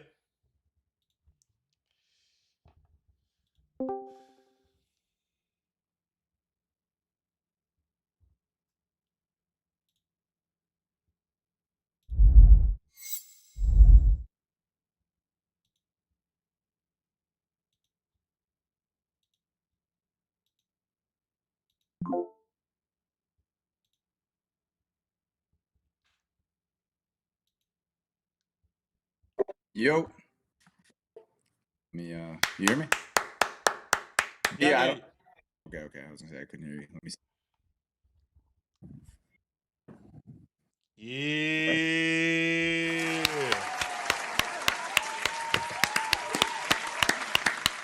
What's going on, B? We are back. We are back with another. I feel like it's been a minute, broski. We chop it up every day, but I feel like it's been a minute since we've been on stream. Probably, my background was making noise. Probably been like, to be honest, it's probably been since Champions, like 2.5 months ago. Like when you came on stream for that? I think we might have. I'm not sure, but it's been some time. It's been at least past 2 months. Dang. Okay, say no more. How you feeling though, broski? You just announced something a couple of days ago that, you know what I'm saying, you pivoting a little bit. Let the people know. This is my first question for you. Let the people know exactly what the summit is. Yeah. Well, the summit has been something that we've been working for a very long time at putting all of the resources inside of the Frigga facility that we need in order to produce games at a faster rate, give the fans games that they want to see at a, like I said, a much faster rate. So we had to wait until we secured the gym. That opened up in January. Then we had to wait for fiber to get installed. That was like, I didn't even know that, or none of us knew that when you get fiber, you have to like get permits for the city for them to approve you to have this capability of Wi-Fi. So the process was like beyond 3 months long in order to do this. So the idea of the summit at the time, which is like, that's a name that we recently came up with, but the idea of doing this has been like on our mind for a very long time, but we weren't able to execute it. So right when this situation came up with TNCO4 not being able to have the main event that was initially scheduled, we were like, well, now is kind of the time. It makes a lot of sense for us to just go ahead and make this pivot happen. And yeah, that's pretty much all behind the summit.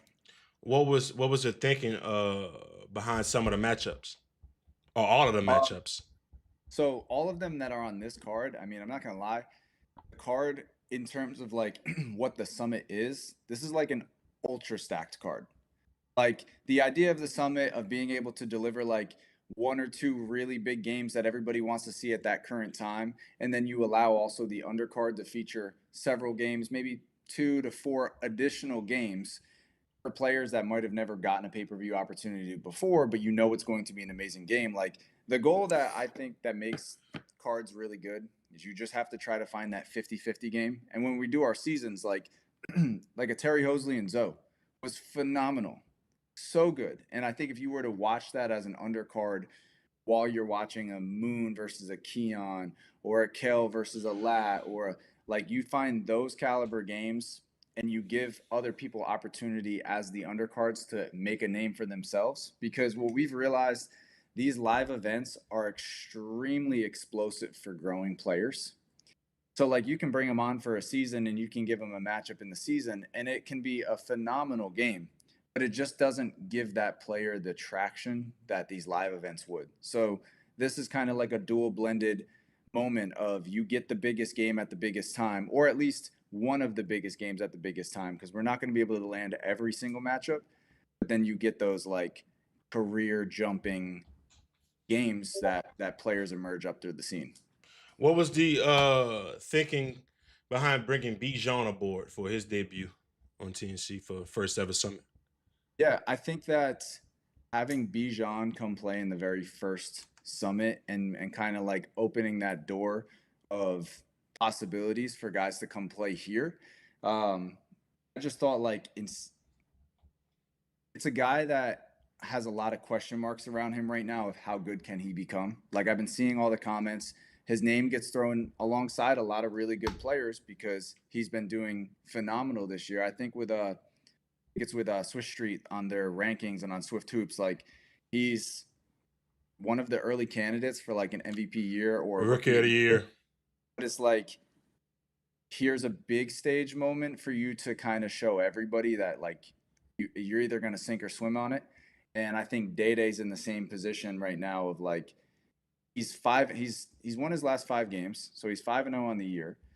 And I just think that this is like, you know, we always have Day-Day as like this gatekeeper guy where he's always playing the absolute toughest people. And it really gets to show like where people are at. So I just always love putting Day-Day in those situations because he never ducks it. He's the easiest guy in the entire space that I would say of like, you tell him that, hey, I want to see you play this game, and he is going to play that game. So this is also like a reward for people being very easy to work with. All right, so since we already talking about the matchups, talk to me about Keon Moon. What, like, you know what I'm saying? Because I know they had their little spar session before Champions. Just talk to me about the reason and the timing of this matchup. I'm not gonna lie, that sparring session did look kind of insane. It looked kind of insane the way Keon was able to score the ball, and from what I was told, Keon was not really in the shape that he wanted to be in, and he's saying now that he's in much better shape as well because he's got school stuff coming up. And I remember a lot of people were commenting of like, is Keon getting a little chubby? Like there was like a photo. He looked like he was though. No funny. Yeah, so it's like there was a photo that went around the season where he's just standing with bad posture, and when I'm looking back at it, I'm like, dang, he was low key frying Moon that day. So I don't know if I had to like predict on something like this. I can really only go off of what I just saw, and it just looked like Keon might be able to take out Moon on this one. So the idea in this one for the summit, it's like. The idea of the summit of you have a guy that's at the very peak of the mountain, right? And Moon currently is the guy that's at the very peak of the mountain of TNC. So it makes sense on the very first one to allow the up-and-comer Keon 2-0 on TNC pay-per-views. I think he's 4-0, maybe 5-0 in one-on-ones just in general. Like I think that he absolutely deserves a shot to take over the top of the mountain. And if he does, then you know there's going to be a lot of like I had seen that people were saying like if Keon wins this game, he's definitely in the top 10, and I'm like, y'all are not giving him no credit though. Like top 10, like he's got to be closer to the top 5 if he wins this game. We're going to go 6-0. Nas, Rob, School, Moon, Ness. Yeah. But he would have a Moon win. Yeah. He would have a Moon win. He would have a Reese win. He had a very dominant game against Burke and a very dominant game against Kel. Yeah. And then he beat Dre. And then now if he goes and wins this game versus Moon, and then imagine he goes and wins this game versus Scar, like how hard is it? Like as far as like activity and resume, like we preach it all the time. It's a freaking good resume. So to say that he's like maybe top 10 on something like that, I think it's just like super unfair. That's fair. That's a fair take. I'd have to do some more deep diving for him to be top 6 or 7, but he's easily top 10. He gets this win easily. Shoe in top 10. Shoe in top 10. And Keon's also always gotten wins in a crazy fashion. Like, what would the score need to be for you to be like, yeah, he's top 5? 30-17, 30-15. We know it's very, very, very unlikely, but like we kind of said the same thing when we saw Keon going up against Kel and then Keon going up against Burke. Like Reese got off on a very early start with Keon, but it seemed like Keon flipped that switch on, and you know, just seeing the sparring session with him and Moon, Not sure. I'm not gonna hold you though. I'm not gonna hold you. Moon's a different animal when these lights are bright, Scotty. We all know No. this. I would say Keon is special when the lights are bright as well, but that spar session isn't indicative of what I expect to see this Saturday at all. At all. I think those two guys are going to have to guard each other, and I think the game comes down to the jab three. Whoever's able to simplify that game the best and knock down the three ball is going to win this game because both of them can finish downhill. They're both sneaky athletic. But I want to ask you this. Talk to me about Moon, bro. Like, what? Here's my thing. What else Moon got to do to be like? He's top 3 to some people. He's top 5 to some people. Some people he may be outside the top 5. What does Moon have to do, right, to get even more respect to be top 2 in this shit? I think it's not even like what does Moon have to do? I think it's like we created this like insane idea that like you ever look at like Moon and it almost feels like he's invincible when he loses. Like he loses and no one cares, right? Like he might have a game, he goes and plays somebody and they're like, you know what, Moon's outside so much that like it's all good. He's gonna win 10 games, he's gonna lose 1. But you respect it so much. I think that a lot of people have gotten to where they've gotten and they've been really, really reserved about the volume of games that they've played. And we as platforms also take a lot of heat for games not happening. But in reality, conversations are always had about trying to make the game happen. We just can't come to, am I lagging? Yeah, hold on, making sure you good. All right, you good. Yeah, Go give me a ahead. second. Go ahead. You should be fine. Okay. I was going to say, like, there's a lot of heat that the fans put on the platforms for, you know, not seeing guys outside or not seeing a bunch of games. But, behind the scenes, like, everyone's trying to make certain games happen. Just say, let the people know the game you're trying to make happen? If you want to. Yeah. I mean, TNCO4's headline game was going to be Moon versus Rob. Right? And we were not able to make that game happen because Rob is also injured at the moment. But it was definitely tough to still see, like, okay, Rob is injured, but he is playing against Quinn Cook. Rob is injured, but he's also going to the Baltimore. He's going to Pep's pay-per-view. And granted, I know it's 3-on-3. I know what it comes with. Yeah. I totally get that.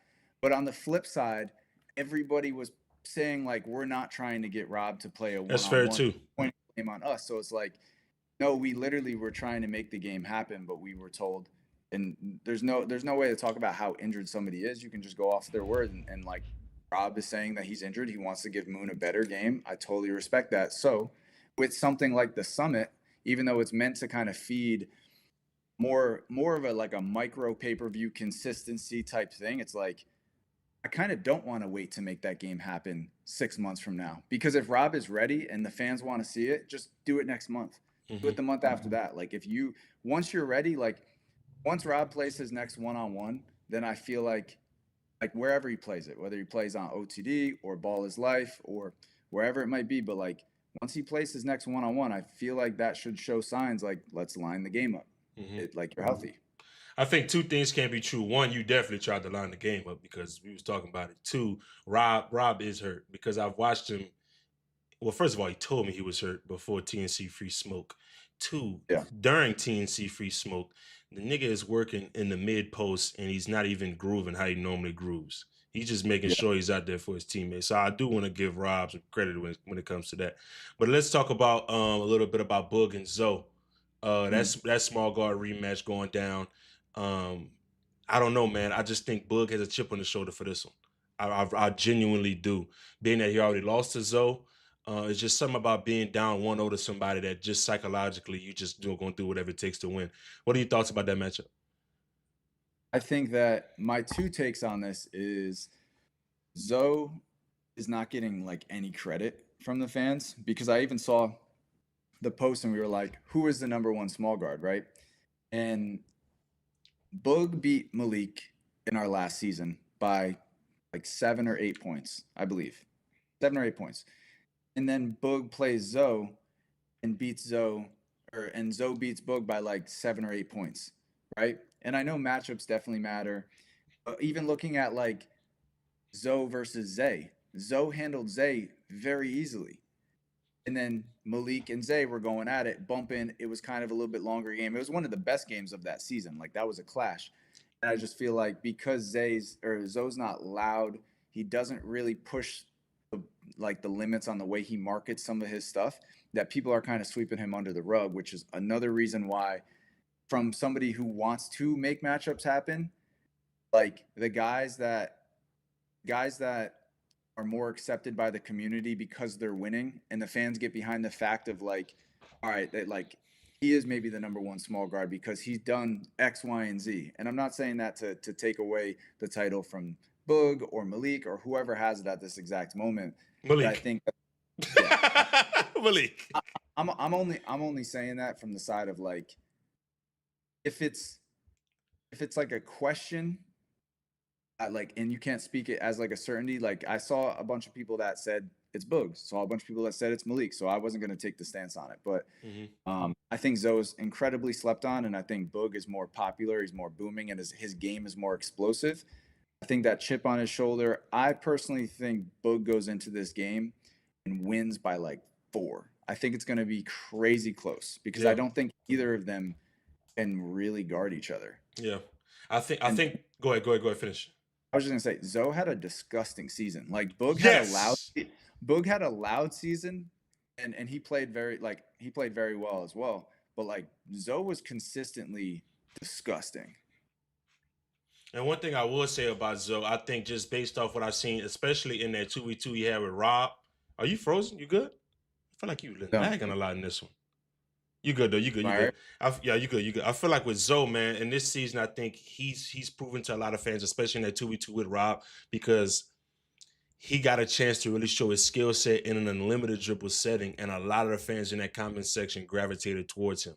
Like, they was even mad that they couldn't see his box score. I think he might have finished with like 35 or something the way he was hooping out there. So I just think the more you're out there, the more you're showcasing your skill set, the better it's going to be for him. Because with Boog, he had a Pat game. He had a, what other game did he play? Shit. The Terry game just now was live, and you already talked about how live performances do a lot better for players. He just had that live performance. So just based off that and coupling all those things, 2 live performances, and now you get a chance to get another one. That's why Boog is more explosive to me right now. But Zoe has the game. He has the game. And I think he has a personality, though, Scotty. I think he does, because he's popping it. Him and Boog was damn near about to fight after that tag team 1-on-1. Yeah, I think maybe it just comes down to the way he scores the ball. Then obviously, like, Boog is more, he's gonna say things that are like not clickbaity, but like, you know what I mean? Like, he creates these like one-liners, and everybody starts saying them. And like, I think it was like chapter 1, season 8, when everybody was doing the shadur, you know? And like, Boog had the whole switch the crowd and blammed them and all that. Yeah. He made such an impact that he had an equal season. Zoe might have even, you can maybe make a case he had a better season all the way around. But yeah. All right, man. You got Scar coming back, and you got Inu coming back. Yep. Talk to me. I think Scar's also got an insane schedule coming up, because I don't know if you see him go 4-0 or you see him go 0-4. I don't know. It's a crazy schedule of games. But it's good to have Scar back, because in the very beginning of when we were growing all of this stuff, I think there was a lot of distractions around him. And it was like, he was a young kid at the time and was making some good money at the time, and all the fame and all of that. It's very hard to balance. And I think over this period of time and watching everything grow, Scar has grown within that. So seeing him get to where he's at now, he's been having crazy wins. He's been having explosive wins, like beating the shit out of people and playing on a level that's like, oh my God, Scar's the best player on the floor that day. So just kind of like his trajectory and his pattern right now makes a lot of sense to give him this moment and allow him to be a part of what the summit is. Because I also look at it as like, if Scar goes out there and he beats Inu, he's the game right below the Cam and Reese game. He's got the Moon. He's below the Moon and Keon game. And granted, Scar and Reese are about to go play on Ball's Life. Scar and Keon are about to go play on OTD. But let's just say like those games didn't necessarily exist. With the concept of the summit, Scar's victory against Inu would likely set up him bumping up and playing against a Cam or playing against a Reese or playing against a Keon or a Moon within the next, let's say 30 to 60 days. You're at least getting to see that game, or it's at least being offered. So I think Scar is a player that's climbing so much that being in the summit is going to be a great spot for him to show everybody where he's at and where he can get to. It's also allowing him to like get bigger matchups faster, because I don't know what other matchups exist for him necessarily right now outside of the 4 that are lined up for him to play. This is good, bump. I think Inu has a chance to make himself a staple within the scene. I mean, everybody saw what he did against Moon, and everybody loved it. If he wins this game, maybe he might get the winner or loser of a Cam versus Reese, depending on how the fans, have the reception toward this game. So I'm curious to see how he comes out and what adjustments he makes after, the learning experience against Moon. But talk to me about Cam versus Reese, bro. This is an interesting bout to me. Because one, I wasn't expecting it when you first sent it to us. But when I looked at it, I was like, that shit sound real good. You know what I'm saying? Talk to me about that game. Yeah, I will say this. Full honesty, the Scar was supposed to play Reese. Well, when I say supposed to, I didn't know that it was in conversations to be done on the Balls Life series that's happening the next weekend. So that was the game that we were looking at that time. And Cam was supposed to play Keon and Moon was supposed to play Rob.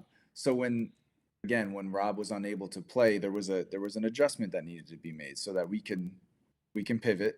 And considering like the pivot that we made, it kind of left a spot for Cam of like, who should he play? Who's somebody that the fans really do want to see, no matter who they play against. And Reese's name just like popped up, in our heads right away. Like fans just want to see Reese play more basketball. So that's a game that's like, he does need to win this one, though. I'll definitely say that, because this is now his 3rd pay-per-view game, considering he played in Vegas. I know it's not like TNC 03, TNC 02. It's not those caliber games, but you did play a pay-per-view game against Lat. It's not the grand scheme of, these bigger ones, but considering that he's gotten that game with Lat, he lost. He got the game with Keon, he lost.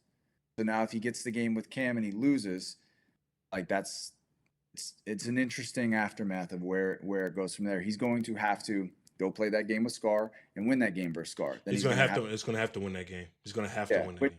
Which I kind of like, that there's a lot of activity happening in the space right now. We've just had to like figure out, instead of everybody trying to compete in the same exact direction, what are the resources and the tools that we have that we're prepared to add to the community. And that's just, the summit just makes so much sense right now, because we've been building for a long time, and it's almost like the pivot was a blessing that we weren't able to make it happen, because now the next chapter of everything's going to begin. How important is, well, it's my question to you, because this is kind of like for the fans. Explain to the fans the pay-per-view membership, 50% off, and if you're not a member, you have to pay that full price. Just explain to the fans real quick, because I've seen some comments about that. Just give your reasoning real quick so fans can know. Yeah, it's a very, very loaded question as well, because there's a bunch of things that we can say about it. But the true thing that comes down to is, one, we give a lot of value for our subscribers, whether they want to say that they don't, or what. Obviously people want to get things for free. They want to get things included in all the perks that they have. But like, we've shot 3 fully exclusive tournaments. That was a lot to take on in the midst of doing city events and seasons. We had to hire a completely like we expanded our teams. Oh wait, lagging going crazy. Lock in, twin. All right. Yeah, now you're good. But basically I was saying that with our memberships, we created that as a system to be able to continue to operate the business, doing exclusive series and being able to do these occasional exclusive games, and to support us as well. Because YouTube, as a creator yourself, like, YouTube does not pay anywhere near the revenue that you need in order to run 40 team operations, traveling city to city and doing these seasons. No. Like, you see us, we put $1,000 of prize money on every single game, and the YouTube video might make $1,000. So it's like, how do you afford anything else beyond that? So that's where the subscription base actually allows us to put a little more into YouTube, and then we take the remaining on that to still feed subscribers on the website. But when we're doing these massive pay-per-views, the true economics of how this all works, if we were to say every single subscriber gets a card this large, completely included in your subscription, I can promise you that we will take like a 40% revenue loss on the whole thing. We'll be out a couple tens of thousands of dollars just straight in the red.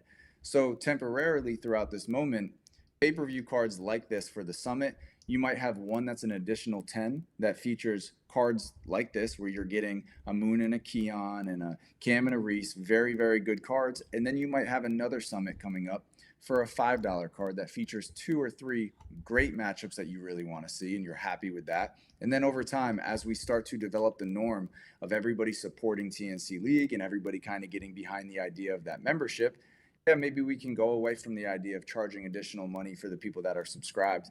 But just genuinely, economically, it would make no sense for us to try to deliver cards this large for the $10 that people are currently paying. Wait, so how much is it again? $10 a month. No, not $10, not for the membership, for this card.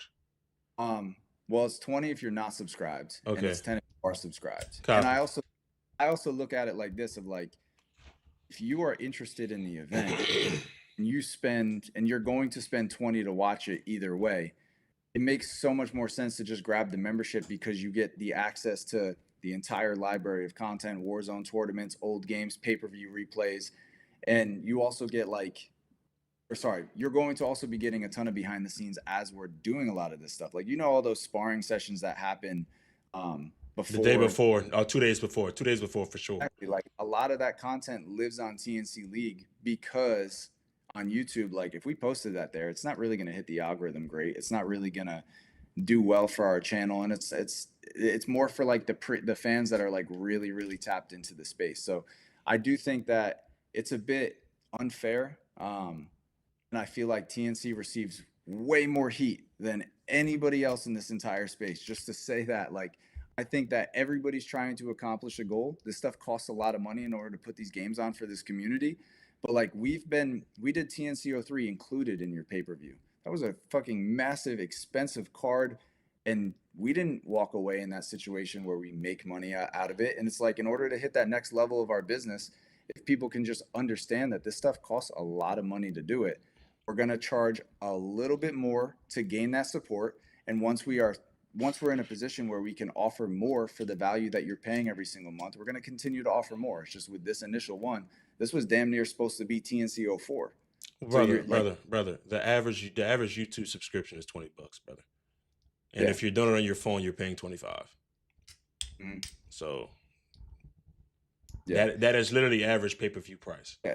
And I also think too, like, we try to fill our subscription with a lot of value in between our big pay-per-view events. So it's like you're not just spending $20 every single month. You're locked in on a $20 a month membership, but you're getting a pay-per-view every 4 to 6 months. So if you subscribe,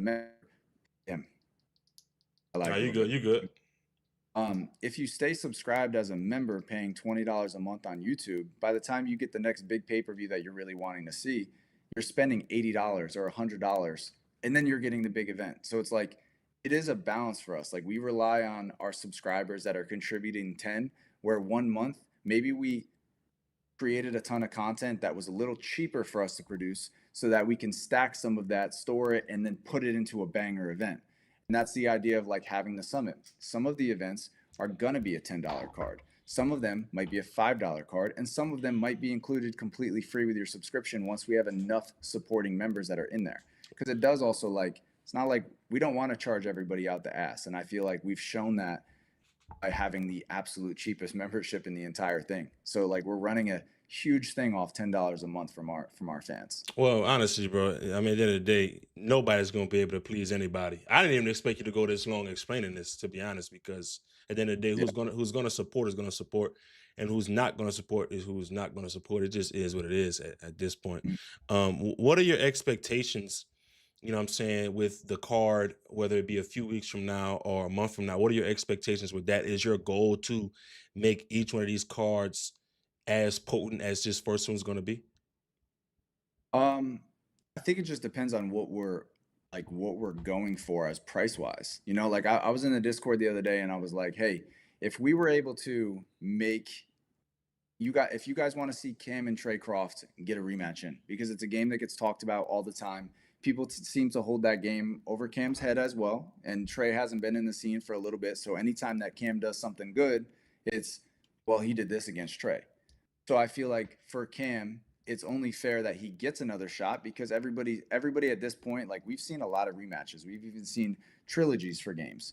And I think that if we accept players and the community like supports guys giving rematches and guys playing each other a few times, I think that that'll help grow this whole thing. But you know, I was like, okay, if you guys get Cam versus Trey Croft and you guys get another solid matchup there, and then maybe another like 2 undercards for some new guys that are trying to emerge in the space, would you guys get behind spending $5 for that? Because it's going to cost us something to get these guys there. So every summit's going to have pretty much a different expectation set, a different value for it. So like, yeah, I think this very first one's going to be very tough to consistently top, considering it's featuring so many of the TNC 04 games. But over time, I would love to just make this included in a TNC League subscription, and you're just satisfied with getting consistent shows. What games you want to see? I get where you're going. So basically, your main premise is that you want to make sure whatever game is hottest at that moment, you're going to try to get for the fans. And based on how hot that game is and how many games on that card determines the price, basically. Yeah. Yeah. And I think that, like, you know, we just saw Rob and Fambi go at it in this season. Mm-hmm. And of course, Rob is not healthy at this exact moment. But with something like the summit existing, we literally could take all that feedback from the community, and then the very next week, Rob versus Fambi's checking up 5K to the winner, 10K to the winner, whatever we have to, within reason, because obviously, you know, bro, like, some people put prices at a point that's like, no one, we're not gonna be able to get there. Like, if you value yourself that much, I'm not saying don't value yourself that much, but as a business, if we know, hey, this guy's asking for 20K to play this game, and I know that it's not going to drive 20K worth of sales, I'm not going to put the game on. So then as a community, it's like you're getting frustrated that the game's not happening, but a lot of people aren't even spending the money to support, you know? So it's a lot of the loud people that are just trying to find out, like, waiting on TikTok or waiting on a 1v1 hoops and 1v1 highlights to report on something. And it's like, that's not how you make games happen. So hopefully with the idea of the summit, we get the support, because we're going to go for the matchups. And if people don't support it, then I guess we just take a loss. Do you think does TNC want to implement any type of prizes that are outside of money for a particular summit main event? Yeah, we have a few. I don't want to give it away yet. Copy. I don't want to give it away yet. It won't be applied for this very first one, but you know, we might have to go backtrack, and it's like when you win a ring in the NBA. You know, there's a ceremony after. I love it. I love it. I don't really have much else for you, brother. You broke this down perfectly. We got through each game. We talked about the summit and what it's going to be for the entire community. We talked about the prices of it for members and whatever the case may be. Is there anything else you want to discuss, bro? What's going on? Yeah, I want to actually, like, allow, if you're not trying to get me off here real quick, Go ahead. I'd like to have some of the fans ask some questions right now. Bet. Because this is going to be my time that I can clear it all up. And I feel at this point, we've sat back for so long and just constantly been the bad guy. So, like, I don't mind talking about some things right now. You're going to be the bad guy for a lot of people, no matter what you say, brother. It is what it is. Yeah. I got a super chat, though. I want to make sure I read it. It's from my boy Shad. He said, I'm so excited to see y'all for when y'all finally come to Austin, Texas. Been a fan of TNC for a while. Won't miss this one for the world. Hope you get that 115K love, brother. Love. Appreciate that, bro. It's gonna be dope to see him at the Austin event, because he's been tapped in for years with all this stuff. Yeah, he has been. Yeah, he's definitely a supporter for real. He's definitely a supporter. Fans ain't coming no questions, so I'll ask one. Is the winner? Oh, wait a second. Got a question. Got a super chat from Brandon Niles. It says, apologies if you answered already. What are the main differences between the summit and pay-per-views? They seem like the same, but with a new name. Yeah, I think I think it's a concept change, right? It's like the TNCO2, TNCO3s. We've done. It was February 1st for TNCO1. It was June 6th for TNCO2, and then it was December 6th for TNCO3. So the spacing of like 5 or 6 months every time we do a pay-per-view, I just don't think allows for real-time community growth, because you're trying to lock in a matchup for 6 months, and then it creates this concept in the player's head as well, as like, yo, I want you to play this game 6 months from now, and the bag's going to be 15K, 20K, play the game. Like, then they start kind of getting more reserved, and they don't want to play certain games because they know a big bag is coming. So with the idea of the summit and being able to do these quicker, it's not that there's not a big bag coming, but it's like, if you feel confident about beating that person, come get 5K in 30 minutes and then come back the next summit and grab another 5K. Or maybe you move up to a certain game and maybe we start doing 10K games. It's like, if we can create an opportunity where, like, if you're winning and you're whooping ass, keep getting paid. You might not be on every single card, because there might not be a game where, like, you might not want to accept a certain game because you feel like that person isn't on your level, or maybe the community doesn't want to see that game. And obviously there's walk-up fees as well. And like those have been appearance fees has been something I've been trying to really figure out and standardize and like think about what it really needs to be, because one guy that is not worth X amount just inside of like promotion, making sales, all of that, if you give that person that amount, word spreads around, then the next guy that is worth that is saying, hey, I'm real close to this person, so let me go here. And then when the next person finds out, the prices just never stop going, and inflation is just like insane within the community. I know people are comfortable with paying certain prices, and that's fine, and maybe it does work for their business model. Maybe they are in a position where that's great. But for at least our vision of doing the summit, we can't make it too heavily about just walking up and grabbing a bag. We do need to make it about, are you winning, and do they want to see you back? Just keep winning and keep getting paid, because that's the only way that you can reasonably scale. And that's where I bring up something like Rob versus Fombi. If there's 5K on the line or 10K on the line and they don't want to check up, that means that one of them just doesn't want to play the game, and at least the pressure's off the platform. It's not about the platform not trying to make the game happen. The money was there. We put it up. We couldn't make it happen. You got another super chat from MV3BIW. Lord have mercy.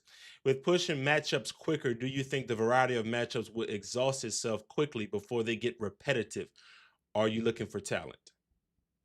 I think that one of the things that we've done really well in the space, I think that it's kind of been like our most contributed thing with TNC is finding new talent and giving them big opportunities very quickly for them to grow. So I think you are not going to be expending a lot of these matchups, because the idea of the summit is not to make the 6 hottest games happen right away and then the 6 next hottest games happen right away. It's to allow to strike on maybe 1 or 2 of the most important games in that moment, and let some of these new guys that are emerging have that opportunity. Because if you do allow the guys that are trying to push through the big stage, I promise some of them are going to jump up, and that's where you're going to get consistent, or you're going to get longevity for the top players. Because if like Scar going and playing 4 of these games right now, if he goes 4-0, why doesn't he deserve to go play Uncle Scoob, or go play Moon, or go play Rob, or go like give them an opportunity to get to the top? And I think that's been a very big problem in the space in general, is there's not a lot of acceptance of creating an opportunity for somebody to get to the top. If some of the top guys were going and playing as much of these guys trying to grow, they would have some losses on their record, but they're not doing that, which I understand why. I'm just saying, like, we're so harsh on the guys that are trying to come up that we forget the guys that are at the top aren't trying to play as much. I think what people don't understand either, Scott, is that there are a lot of really good basketball players in this world. I always compare it to battle rap, but it's not like battle rap, because a lot of people just want to hear the same 5 people rap. They like those styles, but with basketball, this shit is endless. The next question I have for you, you can answer if you want to answer, but it's a super chat. I gotta ask it. Why do you get so much hate for the contractual obligations in the past, and now BIL blocked the LP game due to contracts and nobody is talking about it? I think I would say for the first part of that question, I definitely just want to be very like careful on how we put all this stuff. For the first part of that question, I pulled up the thing here. Yeah. I want to be very thought out, so just give me a sec. Yeah. Handle your business, bro. Handle your business, bro. If I think early on, still to this day, contracts make sense for players because it provides them stability. Certain people would rather take the shot at making 2K every single time they play a game and they're getting 5 games that month and maybe they go get a 10K bag. But if they're on the other side of the coin and they lose all 5 games, their next month is unsure for them. You know what I mean? So like then on the contract side, if you're getting 5K and that's allowing you to play 1 game or 2 games a month, but you know that the next month you're getting paid again and the month after that you're getting paid again. A lot of people have families, they got bills to take care of. They rely more on that consistency. So in the beginning, when we were doing contracts, it wasn't like a you're forced to be on contract. It was a hey, do you want to talk about what this would look like? And once we did, this is the rate we feel comfortable paying you every single month. Are you cool with this? So when guys said that they were cool with it, that's why we started rolling out with the contracts, because it also allows us to scale and set up certain games that are going to be big for the community. Of like, look at like look at like Nas versus Scoob, how big of a game that was. But let's say they weren't signed and they were trying to build that up for months and somebody else put the game on. And it's like, now you as a platform's like, damn, I was just paying these players so much money for like 4 months trying to build this. And I lost money those 4 months. So that 5th month when I wanted to try to make some of that money back, I can't even do it anymore. So that's where the contract makes sense as a platform.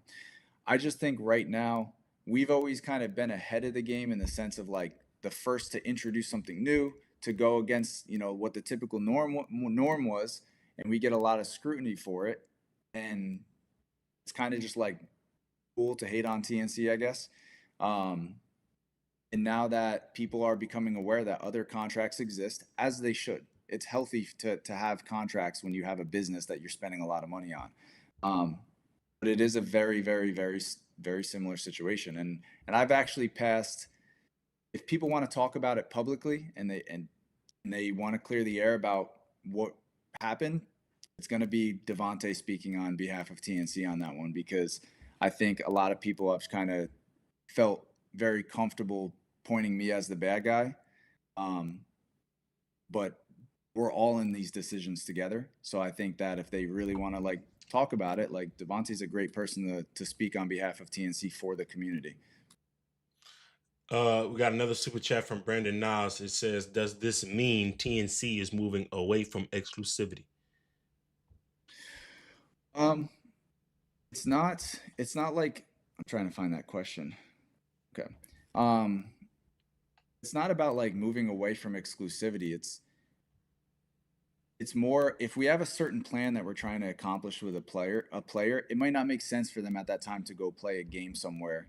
And you might think like, oh, they're trying to block that, or they're trying to prevent him from getting a certain opportunity. We don't enjoy the exclusivity model. If it's not conflicting of what we're trying to build, and we have a conversation with the player and we come to an agreement that makes sense, then we're cool with letting guys go play. It's at this point, the space has grown so much that if players want to go play more games, then we're not going to be as stuck on like not trying to see that. We're just going to say like, hey, like if we've agreed that we're going to pay you X amount of dollars every single month, and you're supposed to like give us your biggest moments so that you can support TNC. If you want to negotiate something less and either not be on contract or receive less each month from us, then let's just have that conversation, Fair. Go ahead. Oh, go ahead. I was just gonna say, like, if I didn't explain that well, I wanted to clear that up because that always gets brought up. They asking about D-Stan. Shout out Dominic Jones. Yeah. I mean, D-Stan would be a guy that's like an opportunity. Oh, shit. Damn. Keep going, answer. D-Stan would be like an opportunity for like a guy that can potentially come in on a summit card and play as an undercard game because everybody knows he's really tough. There's just like a good chunk of the community that hasn't really seen him yet. But maybe if he's paired with like let's say you got a D Stan going up against what? D Stan's like what, 5'9", 5'10"? No, yeah, it's 5'10", 5'10". Okay, so 5'10" is like maybe you get a D Stan versus a Ugg, or a D Stan versus a Zoe, or a D Stan versus a. I mean, those are the two. D Stan versus Zoe would be filthy. Yeah, so like I'm looking at that and it's like the fans will be like, man, I ain't paying to watch that shit. But it's like it's a supplemental game to a really good headliner and a good co-main. So like give the guys an honest opportunity to like build their brand. All right, they're asking Scotty about the 250 narrative. JC8, I don't know how to say his name. Yeah. Well, the 250 narrative, I don't really understand like why that got as far as it got in terms of like when we did our last season, there was $20,000 on the line, which means every single time your team got a win, you made like $100. So as the season unfolded, once a team's picked up 5 wins, you got $500 extra on top of your appearance fee. So I don't think that there was anybody that season who didn't leave with 1,000 or more. It's just we've decided to run our style of content and what we do with prize money. So like players are more incentivized to go out there and make sure they win games in order to get paid. Because if they're going to just show up and we've had bad experiences in the beginning where we've given guys a good amount of money and they've been paid and they just don't care to like earn the rest. So they're going to give you like a shitty game and they think that it's, well, I got X amount of followers, so they're going to book me again. So like I've been on the bad side of like wasting my money and I've been burned bad a few times. So I'm just going to put the prize money up and the best man wins. Got another super chat from Shad. It says, will we see TNC go to other countries, do events one day? Maybe TNC versus London, considering you guys have fans all over the world. Yeah. One of our biggest fan bases is actually in the Philippines. I would love to try to make something like that happen. Our Facebook audience is crazy for the Philippines. But we've been having conversations every week with a lot of international brands that want to bring us out there. Very, very, very expensive to do international flights for a team this big. So that's kind of been like the number one thing that's prevented some of that. Because there's just got to be a really good game plan on how we'll make our money back. Like I'd love if we could just do it, but I think right now it'd be too volatile to like go drop $50,000 to book all these overseas flights and all this stay and pay guys, and then you produce 7 episodes on YouTube and you make $12K. So we got a super chat from A Millie. It says Adonis has a question. Let me find Adonis's question. Super chat from Adonis. How many summits will there be a month? That's kind of like another loaded question in the side of like our goal is to do these way more frequently. Like it would be great to have a summit be 2 weeks later, another one's coming, 3 weeks later, another one's coming. But it does come down to like, after we do this first one and the second one, like we're 100% committed to do those too. It comes down to the community supporting that and showing that there's an appetite that people actually will spend the money to do this stuff. But our goal, we have a gym. We have everything that we need in order to go live, and we have everything that we need to give you guys a matchup, even down to TNC League. Like, it benefits us so much as a platform because the reason why we stepped off of YouTube is so that we had more flexibility in what we could charge. Because on YouTube, if let's say we go June 1st, y'all want to see a crazy event, we charge you $20 for it, and it costs us hundreds of thousands of dollars to execute this crazy event, and we end up breaking even. If we wanted to do another one 2 weeks later, we can't ask those same subscribers to spend more money because they're already paying for the monthly. So we have to wait at least 30 days. And even on like, if the event was happening on June 1st, we have to wait even longer for YouTube to pay us. So with our platform and what we're designing, if y'all have enough interest to make a game happen, there's nothing stopping us from just pull up to the facility, $5 extra, we'll make the game happen for you. So like that's been the bigger vision of why we left YouTube, is so that we'd have this flexibility to react in real time and give people what they want to see. The only way to do it is come May 16th and the next one after that. You got to see if people will support. Got another super chat that says, man, B. Ellis versus D-Stan / K Showtime in the Summit. Shout out D-Stan. Y'all know how I feel about K Showtime. Anyway, how will the Summit affect the seasons and war zones? Do you think quality of games will change, spread across the type of series they're played in? Trying to figure out what the value is of doing seasons, if something like the Summit can exist very frequently, is like also another thing that we're considering, because we spend so much time and resources and so much, like, dude, it's exhausting delivering a season. We're there for 5 straight days. We're commentating. You guys are commentating 20 games. Our cameramen are filming for 20 games. And then our editors are working 8 to 10 hours on every single episode, sometimes more. Like, it ends up being several hundreds of hours of work for us to film something 2 months ago that we release over time, and players are starting to grow.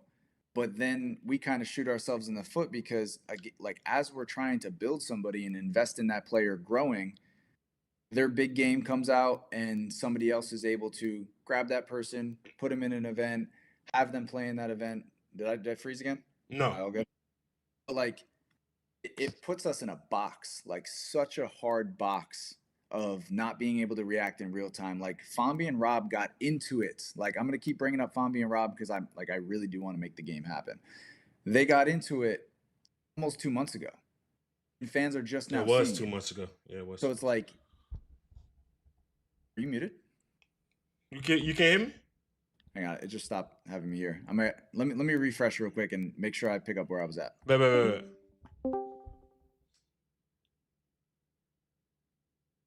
Okay.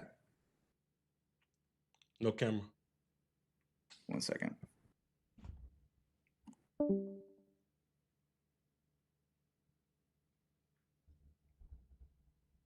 You went overseas. What happened to Twine? Went overseas. Millie, we need more uploads from you. Yeah, Millie's too inconsistent on YouTube. He posts once a year. Okay. I am good now. Oh, no camera. Okay, now we good. Anyways, I was saying that, like, that happened 2 months ago. So being able to react in real time is like, do you focus as much as on doing seasons, or do you adapt to a newer model and a newer position of, we're going to Austin, Texas as well. So it's like, is it more city events, find more talent, and do the matchups you might have gotten in a season, but like start to produce them more live so that fans can see games happen in real time, and there's not like skeletons in the closet of like games that happened 3 months ago or 4 months ago that just never came out, and then they randomly come out. Like, it's the space is evolving in a way that's like, you got to be able to react in real time. All right, we got another super chat. Is TNC too friendly? Some of the matches feel like sparring matches. How do you inject some healthy negativity or intensity back into your seasons? I think that a lot of that comes down to guys don't want to.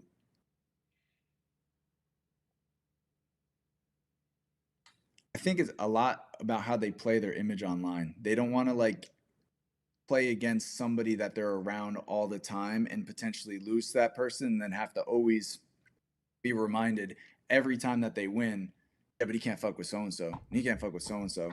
So I think they've been less open to the idea of like playing against each other, and that's why you don't get certain matchups. But I really hope to clear all that shit up with like the idea of the Summit. You win 5K, you win 5K.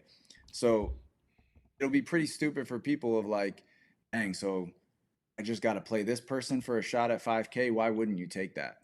So I think naturally it's going to be like, dang, he just called me out. He must think I'm a free 5K. And it's going to just over time build up.